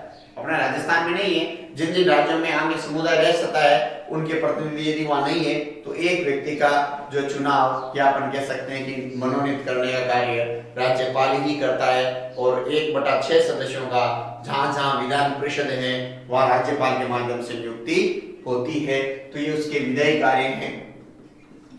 तीसरा कार्य यदि उनका देखा जाए तो वह है उसके पास वित्तीय शक्ति। वित्तीय शक्ति का मतलब सीधा सीधा है कि जो धन संबंधी शक्ति, यानी राज्यपाल की अनुमति से ही जो राज्य का वित्त मंत्री होता है वह जो विधानसभा के अंदर बजट रखता है और उस बजट को पास करवाने का कार्य विधानसभा करती है। और इसी प्रकार से उसके पास चौथी शक्ति होती है जिसको बोल सकते हैं अपन न्यायिक शक्ति।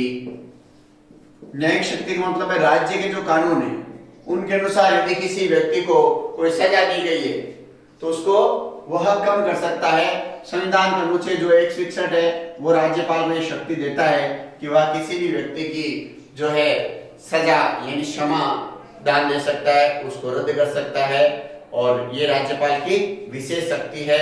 और इसी प्रकार से राज्यपाल के अपन देखें तो इसके अलावा सब वित्तीय शक्तियां भी होती है, सभी की शक्तियों में यदि किसी को एक प्रकार से किसी प्रकार का पद नहीं मिला है, यानी आपके बहुमत नहीं मिला है, तो यदि बहुमत नहीं मिला है तो वह अपनी इच्छा अनुसार किसी को भी मुख्यमंत्री पद पर नियुक्त कर सकता है। दो लोग एक साथ आ जाए कि हम जो है मुख्यमंत्री बनना चाहते हैं, हमारे पास बहुमत है, तो अब राज्यपाल अपनी वहां सर्वविवेक की शक्ति का उपयोग करते हुए किसी एक को जो मुख्यमंत्री पद की शपथ दिला सकता है, लेकिन मुख्यमंत्री पद की शपथ दिलाते ही उसको एक निश्चित समय में बहुमत सिद्ध करना पड़ता है। यदि वह बहुमत सिद्ध नहीं कर पाता और मान लो जो दूसरा व्यक्ति बनना चाहता है वह जो है बहुमत सिद्ध कर देता है, तो वह मुख्यमंत्री बन जाता है। इस प्रकार के अभी 2-4 घटनाक्रम चाहे कर्नाटक हो, चाहे महाराष्ट्र हो, इन सब में घटित हुए हैं, चाहे गोवा हो, तो वहां पर राज्यपाल ने अपनी सर्वविवेक की शक्ति का उपयोग किया है। तो ऐसे देखो विविध शक्तियों अपन ने देखा है। तो इसके अलावा एक शक्ति और इसके पास होती है कि विविध शक्ति में वह जो यदि राज्य के अंदर संवैधानिक तंत्र विफल हो जाए, मुख्यमंत्री और उसका मंत्रिपरिषद संविधान के अनुसार कार्य नहीं कर रहा हो, तो राज्यपाल संविधान के अनुच्छेद 356 के तहत राज्यपाल है राष्ट्रपति को प्रतिवेदन भेजता है, अर्थात सूचना भेजता है, और राष्ट्रपति को यदि लगता है कि राज्यपाल की बात में कुछ दम है तो वह वहां पर राष्ट्रपति शासन लागू कर देता है, अर्थात राज्यपाल से कह करके वहां की विधानसभा को भंग करवा देता है और सारी शक्ति राज्यपाल में निहित हो जाती है और राज्यपाल उसके बाद कार्य करता है। तो ये जो विविध शक्ति में 356 हो गई, जिसमें राज्य में एक प्रकार से राष्ट्रपति शासन लागू करना। इसके अलावा राज्यपाल जो है प्रतिवेदन बना करके राष्ट्रपति को भेजता है संवैधानिक स्थिति का, और विधानसभा के जो भी कार्य होते हैं उस पर वह जो अपनी निगरानी रखता है और उस पर हस्ताक्षर करता है। राज्यपाल के पास ज्यादा शक्तियां नहीं होती लेकिन कम भी नहीं होती, यानी राष्ट्रपति की तरह वह केवल कलम चलाने वाला नहीं होता है। कभी कभी वह सर्वविवेक की शक्ति का उपयोग करते हुए मुख्यमंत्री तक को आदेश दे सकता है कि उसके किसी एक मंत्री के जो विचार है वो सारे मंत्रिमंडल के सामने रखवाए जाएं, और वह समय समय पर मुख्यमंत्री से उसके कार्य से संबंधित रिपोर्ट भी प्राप्त कर सकता है और सरकार से कभी कभी सरकार को आदेश भी दे सकता है। अब अपन शासन व्यवस्था का जो हृदय होता है मंत्रिपरिषद, मंत्रिमंडल, यानी जब अपन ने भारतीय शासन व्यवस्था का हृदय पढ़ा था मंत्रिपरिषद का गठन, वैसे राज्य की जो शासन व्यवस्था का हृदय है वह मंत्रिपरिषद, अर्थात राज्य जो मंत्रिपरिषद है वही सब कुछ होती है। तो राज्य मंत्रिपरिषद का जो पहला जो स्टेप है वह है बंधुओं मुख्यमंत्री की नियुक्ति, यानी जो chief minister of state CM जिसको बोलते हैं, मुख्यमंत्री की नियुक्ति। मुख्यमंत्री की नियुक्ति बंधुओं कौन करता है? यदि अपन देखते हैं कार्यपालिका की शक्ति जिसमें निहित होती है राज्यपाल नियुक्ति करता है।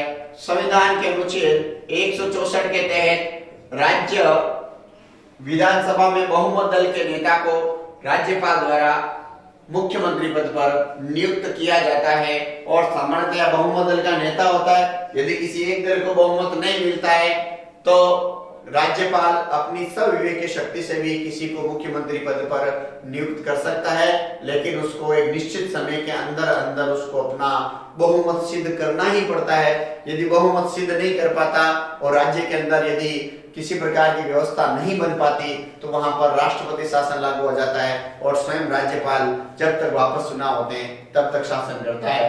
अब मुख्यमंत्री के पद पर नियुक्ति 167 हो गई, तो दूसरा पॉइंट बनता है मंत्रियों का चयन। ये मंत्रियों का चयन जो है मुख्यमंत्री का अपन विशेष अधिकार कह सकते हैं कि मुख्यमंत्री जिन जिन लोगों के नाम राज्यपाल को प्रस्तावित करता है वही व्यक्ति मंत्री बनते हैं। तो मंत्रियों का चयन जो मुख्यमंत्री की सिफारिश पर राज्यपाल द्वारा उनको शपथ दिला करके की जाती है। तीसरा बिंदु हो जाता है मंत्रियों की योग्यताएं। मंत्रियों के अंदर क्या योग्यता चाहिए?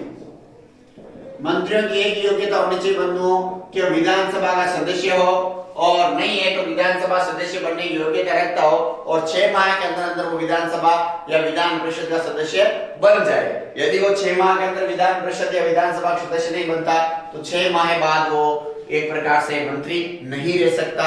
एक बार की बात है कि जो ये हरियाणा या पंजाब जो राज्य है वहां पर जो है 6 महीने तक तो उसको मंत्री पद दे दिया और 6 महीने से 1 दिन पहले इस्तीफा दिलवा दिया, फिर से उसको मंत्री पद की शपथ दिला दी, क्योंकि अपना संविधान मौन है। इसके बाद 6 महीने बाद दोबारा बनाया जा सकता है। तो किसी ने सुप्रीम कोर्ट में रिट लगाई तो सुप्रीम कोर्ट ने ऐसी व्यवस्था दे दी, क्योंकि आर्टिकल 129 के तहत उसके जो भी निर्णय होते हैं वो अभिलेख के न्यायालय होते हैं। उसने कह दिया एक बार किसी व्यक्ति को बिना किसी चुनाव के मंत्री बनाया जा सकता है, दोबारा उसे मंत्री बनाने से पहले उसको चुनाव लड़ना होगा, चुनाव जीतना होगा।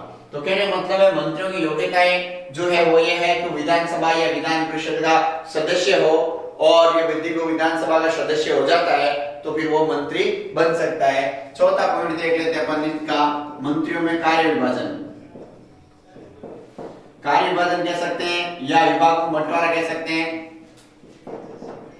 ये भी विशेष अधिकार होता है आपके मुख्यमंत्री का, और वह कार्य विभाजन करता है, विभिन्न विभाग देता है। किसी को शिक्षा मंत्री बनाता है, किसी को पीडब्ल्यूडी मंत्री बनाता है, किसी को कृषि मंत्री बनाया जाता है, किसी को जल मंत्री बनाया जाता है। तो इस प्रकार से ये राज्यपाल का विशेष अधिकार है कि और वह मंत्रिमंडल में ध्यान रखता है कि जो 91वां संविधान संशोधन है उसके तहत केवल विधानसभा के सदस्यों की कुल संख्या के 15% व्यक्तियों को ही मंत्री बनाया जा सकता है, यानी 15% ही मंत्री बन सकते हैं। राजस्थान के संदर्भ में कहा जाए तो 200 का 15% यानी 30 लोगों को मंत्री बनाया जा सकता है, 31वें को नहीं बनाया जा सकता। तो मंत्रियों में कार्य विभाजन मुख्यमंत्री का विशेष अधिकार है। मुख्यमंत्री कार्य विभाजन करने के पश्चात सभी मंत्रियों को शपथ दिलाई जाती है। शपथ ग्रहण होता है इन सब का। शपथ ग्रहण में 2 प्रकार की शपथ होती है बंधुओं, पहली होती है पद की और दूसरी होती है गोपनीयता की। ये सवाल भी पूछा जाता है कई बार कि कितने प्रकार की शपथ होती है, तो शपथ 2 प्रकार की, एक तो पद की और दूसरी गोपनीयता की। तो ये शपथ ग्रहण समारोह जो राज्यपाल राजभवन में करता है सामान्यतः, और राज्यपाल जो है आगे आगे बढ़ता है, मंत्री पीछे पीछे उसका दौरान करके शपथ लेते हैं। इसी प्रकार से छठा बिंदु होगा मंत्रियों की श्रेणियां।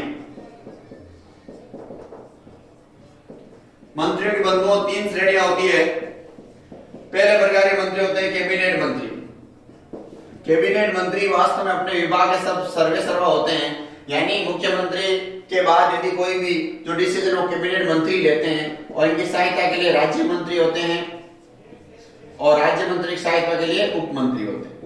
3 प्रकार के मंत्री होते हैं बंधुओं। इसमें सबसे पावरफुल राज्य मंत्री होते हैं, और वास्तव में ये कैबिनेटों का जो दल है, कैबिनेट मंत्रियों का वही मंत्रिमंडल कहलाता है, और सारे मंत्रियों का समूह मंत्री परिषद कहलाता है। ये 2 प्रकार के शब्द हैं, मंत्रिमंडल और मंत्री परिषद। यानी किचन कैबिनेट जो होती है वो मंत्रिमंडल होती है। और मंत्रियों के श्रेणियों के बाद अपन बात करते हैं मंत्रिपरिषद के कार्यकाल की। मंत्रिपरिषद का कार्यकाल सामान्यतः विधानसभा के कार्यकाल के समान ही होता है। इसका कार्यकाल निश्चित नहीं है, और समय से पूर्व भंग होने पर सारी भंग हो जाती है यदि इसके विरुद्ध कभी भी विधानसभा में अविश्वास प्रस्ताव आ जाए तो पूरी मंत्रिपरिषद को जो अपने इस्तीफा देना पड़ता है। अविश्वास प्रस्ताव यदि किसी एक सदस्य के विरुद्ध आ जाए और वो प्रस्ताव पास हो जाए तो पूरी मंत्रिपरिषद का जो है समय पूरा हो जाता है, और समय पूरा होते ही उसको इस्तीफा देना पड़ता है। इसको बोलते हैं सामूहिक उत्तरदायित्व। सामूहिक उत्तरदायित्व।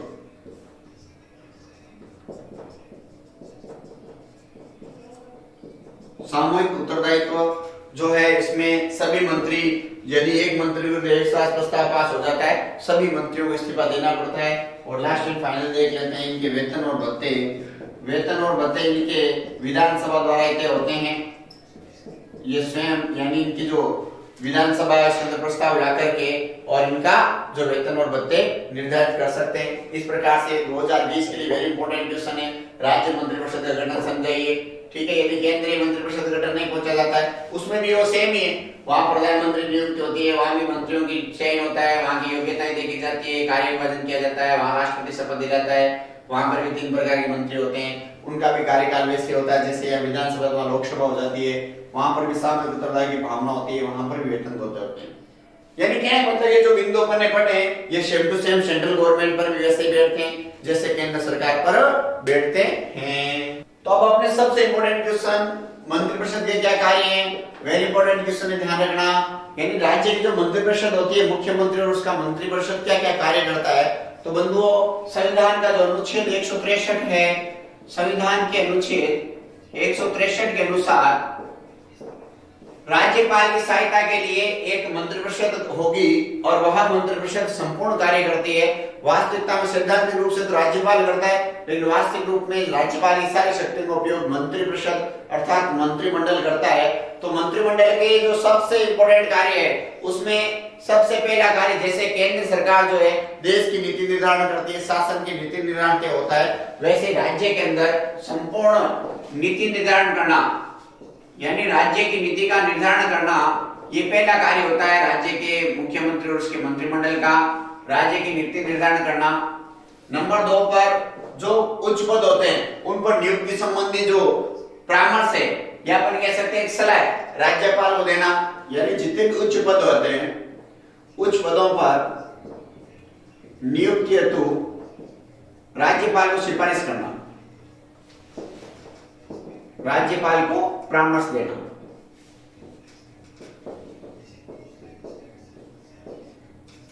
और राज्यपाल उसके अकॉर्डिंग उनकी नियुक्ति कर देता है विभिन्न बोर्डों के अध्यक्षों की या अपन कह सकते हैं आरपीसी के अध्यक्ष की और जो भी विभिन्न उच्च पद होते हैं। नंबर 3, कानून निर्माण में महत्वपूर्ण भूमिका होती है। कानून निर्माण में महत्वपूर्ण भूमिका, राज्य में कौन सा कानून कैसे बनेगा, क्योंकि बहुमत इनके पास होता है और ये जो अपने अनुसार कानून बनवा सकते हैं। सबसे पहले अपनी जो इस मीटिंग के अंदर, कैबिनेट मीटिंग के अंदर, ये जो गोपनीयता और सामूहिक उत्तरदायित्व की भावना से जो कार्य करते हैं, इसके अंदर 2 इनकी शर्तें होती है। इनकी मीटिंग जब होती है तो ये सामूहिकता के आधार पर और एक प्रकार से गोपनीयता दोनों का ध्यान रखते हैं ये लोग। तो कानून निर्माण में महत्वपूर्ण भूमिका होती है इसकी मंत्रिमंडल की। और अपन कह सकते हैं कि ये जो है एक प्रकार से बजट बनाने का कार्य यानी वित्तीय शक्ति भी है। जो राज्य का बजट होता है, बजट बनाना, बजट में कौन कौन सी चीजें होंगी, किस चीज में ज्यादा टैक्स लगाना है, किस में कम लगाना है, ये सारी चीजें ये जो आपके विधान सभा के अंदर मंत्रिपरिषद का कार्य होता है कि बजट कैसे बनेगा। और 5वां है एक प्रकार से यह अपने विधानमंडल में शासन का प्रतिनिधित्व करते हैं, यानी इनके ऊपर बहुत बड़ी जिम्मेदारी होती है। शासन के जो प्रतिनिधि होते हैं, कुछ भी गड़बड़ सड़बड़ होने पर इनको ही लोग दोष देते हैं। यानी देश के अंदर अभी जैसे मान लो कोविड-19 चल रहा है तो स्टेट गवर्नमेंट पर, जैसे दिल्ली के अंदर बहुत ज्यादा ये जो कोरोना के पेशेंट मिल रहे हैं तो अरविंद केजरीवाल से लोग क्वेश्चन पूछ रहे हैं, क्यों?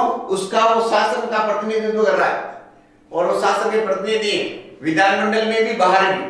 राज्य में कुछ भी हो रहा है उसकी जिम्मेदार कौन है? मंत्रिमंडल के सदस्य, यानी मंत्री परिषद के सदस्य और उनका वो मुख्यमंत्री।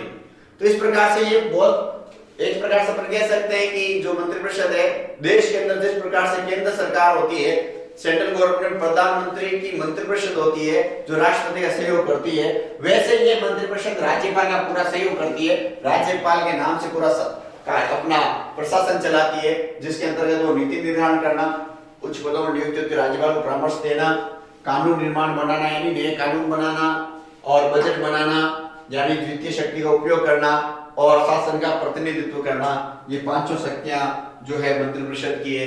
तो अब अपन देखते हैं कि मुख्यमंत्री के कार्य लिखिए, मुख्यमंत्री की शक्तियां लिखिए, मुख्यमंत्री के क्या अधिकार है, मुख्यमंत्री की राज्य प्रशासन में क्या भूमिका है। इन सब प्रश्नों का उत्तर एक ही है कि मुख्यमंत्री की नियुक्ति राज्यपाल संविधान के अनुच्छेद 164 के तहत करता है और उसमें वह उसकी शक्ति स्वीकृत होती है, लेकिन व्यवहारिक रूप में राज्यपाल उसी व्यक्ति की नियुक्ति करता है जो बहुमत दल का नेता होता है विधानसभा में, और वह उसके बाद बहुमत दल के नेता जब बन जाता है और अपना जो है बहुमत सिद्ध कर देता है, उसके बाद मुख्यमंत्री जो कार्य करता है उनके अध्ययन हम करेंगे। तो मुख्यमंत्री पहला कार्य करता है प्रधानमंत्री की तरह अपने मंत्री परिषद का निर्माण करता है, मंत्री परिषद का निर्माण करता है, किन किन लोगों को मंत्री बनाना है उसकी सूची बना करके और सीधे राज्यपाल को सेंड करता है और राज्यपाल उन लोगों को एक दिन बुला करके जिस दिन मुख्यमंत्री चाहता है उनको शपथ दिलवा देता है। शपथ दिलवाने के बाद दूसरा काम होता है कि जो मंत्री बन गए उनके अंदर क्या किया जाए, कार्य का बंटवारा किया जाए, यानी विभागों का बंटवारा किया जाए। तो कार्य का विभाजन भी मुख्यमंत्री करता है और अपने अकॉर्डिंग टू किस किस व्यक्ति को कौन कौन सा कार्य देना है ये कर देता है। इसके बाद वह उनकी बैठकों की अध्यक्षता करता है, यानी मंत्रिमंडल की बैठकों की अध्यक्षता भी मुख्यमंत्री ही करता है। और अध्यक्षता के साथ ही वह इन सब में समन्वय भी स्थापित करता है, यानी विभागों के अंदर समन्वय स्थापित करना। जो विभिन्न विभाग होते हैं, विभागों में समन्वय, समन्वय का मतलब है कोऑर्डिनेशन। जो सारे जो विभाग हैं वो एक दूसरे से टच में रहे, एक दूसरे की हेल्प करते रहे और मुख्यमंत्री उसको समायोजित कर देता है। इसी प्रकार उनका कार्य होता है अध्यक्षता करने के साथ ही वह मुख्य काम करता संचालन करना, यानी पूरे राज्य सरकार का किस प्रकार से किस रोड मैप पे राज्य सरकार चलेगी उसका पूरा वह संचालन भी करता है। और वह एक प्रकार से राज्यपाल और मंत्रिपरिषद के बीच कड़ी का काम भी करता है, यानी राज्यपाल को मंत्रिपरिषद के बीच मंत्रिपरिषद में होने वाली प्रत्येक जो बात है अर्थात जो प्रस्ताव पास किया गया उसको राज्यपाल तक भेजने की व्यवस्था करता है, के बीच कड़ी का काम करता है। और सातवां कार्य होता है वो विधानसभा का नेता होता है, राज्य का प्रतिनिधित्व करता है। ठीक है, तो ये अपने मुख्यमंत्री कार्य शक्तियां हैं। मंत्रिपरिषद का निर्माण का मतलब हो गया वह मंत्रियों का जो है चयन करता है और राज्यपाल को सूचना भेजता है। राज्यपाल उनको पद व गोपनीयता की शपथ दिलाता है। उसके बाद उनके कार्य का विभाजन करता है, उनको विभिन्न विभाग अलॉटमेंट करता है और उन सब विभागों की मीटिंग लेता है, यानी जब भी मीटिंग होती है उसकी अध्यक्षता करता है। सभी विभागों में समन्वय स्थापित करता है। सभी बैठकों का संचालन मुख्यमंत्री स्वयं करता है या उसके द्वारा निर्धारित जो भी अन्य मंत्री होता है, कैबिनेट मंत्री, वह करता है। और राज्यपाल और मंत्रिपरिषद के बीच कड़ी का काम करता है।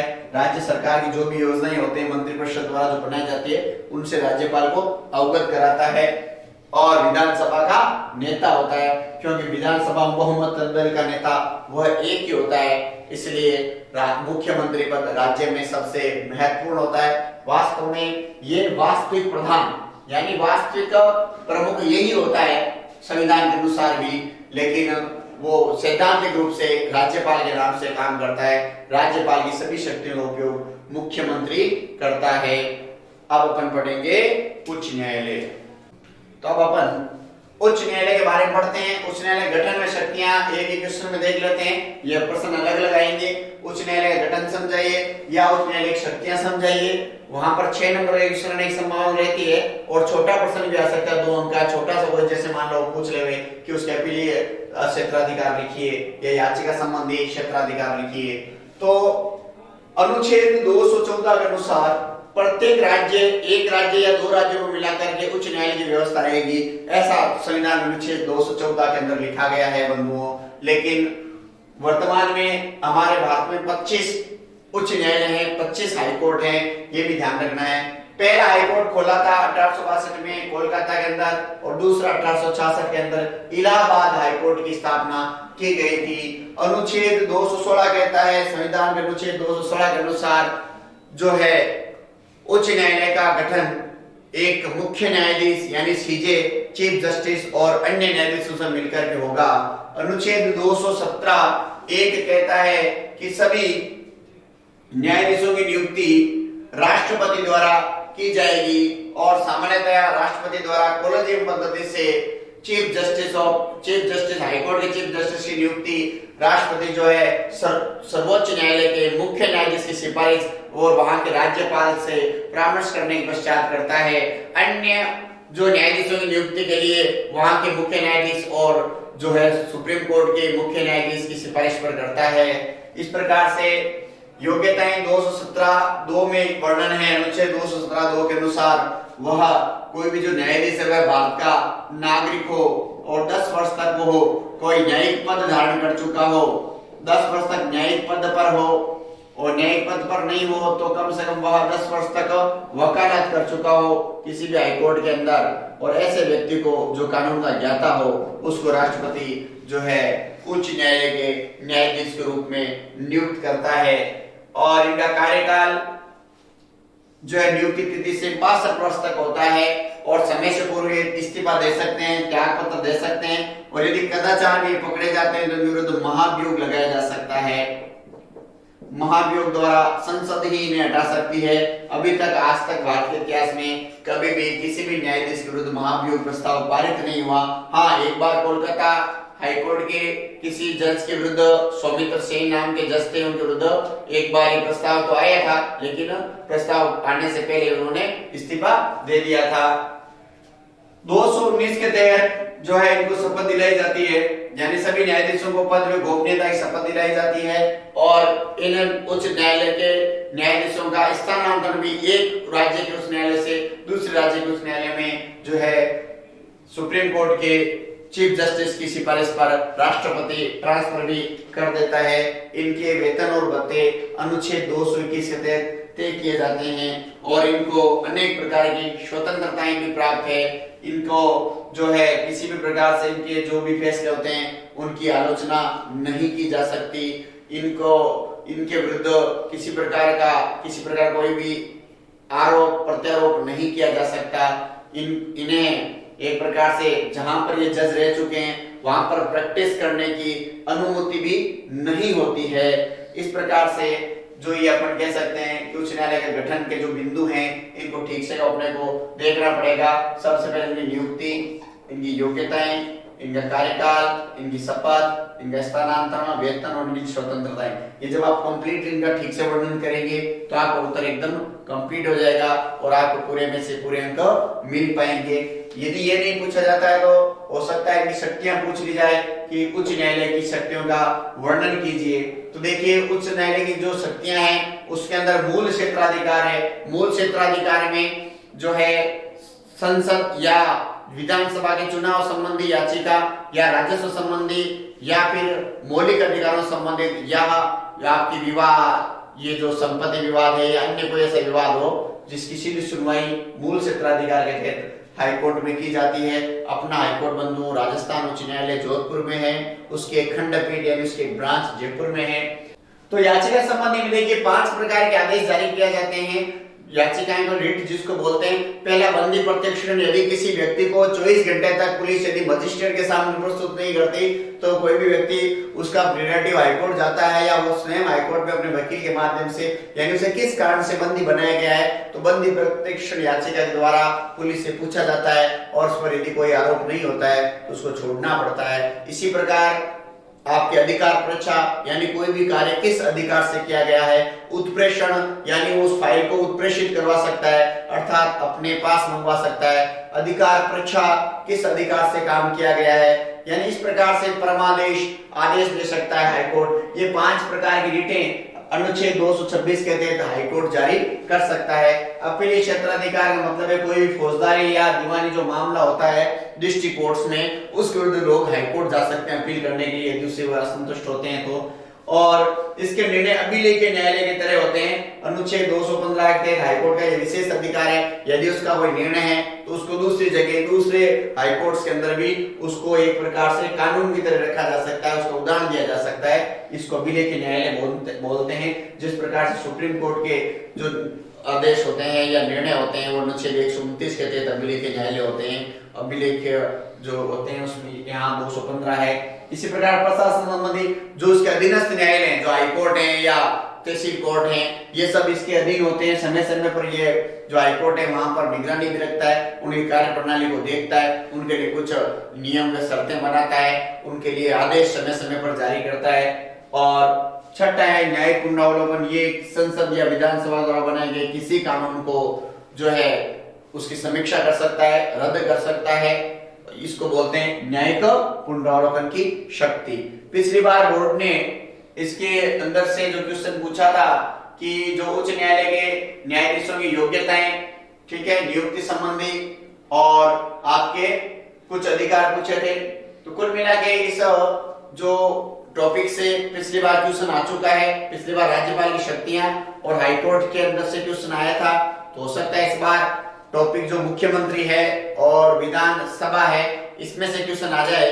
तो हम सबको अच्छी तैयारी करते हुए प्रत्येक टॉपिक को शॉर्ट तरीके से याद करते हुए फिर उसको एक्सप्लेन कैसे कर सकते हैं, इसको याद करते हुए 29 जून को बड़े आराम तरीके से अपने को इस 5वें जो 5 नंबर नहीं होकर के इसके अंदर 8 नंबर का ये सबसे बड़ा जो है क्वेश्चन है। 6 नंबर का और 1-2 नंबर का क्वेश्चन है, इसको आराम से सोल्व करना है।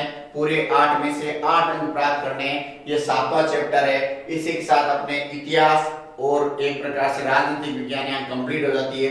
कल हम लेंगे भूगोल का पहला पार्ट, यानी जो ज्योग्राफी का पहला चैप्टर है वह जो है जल संसाधन, कल पढ़ेंगे।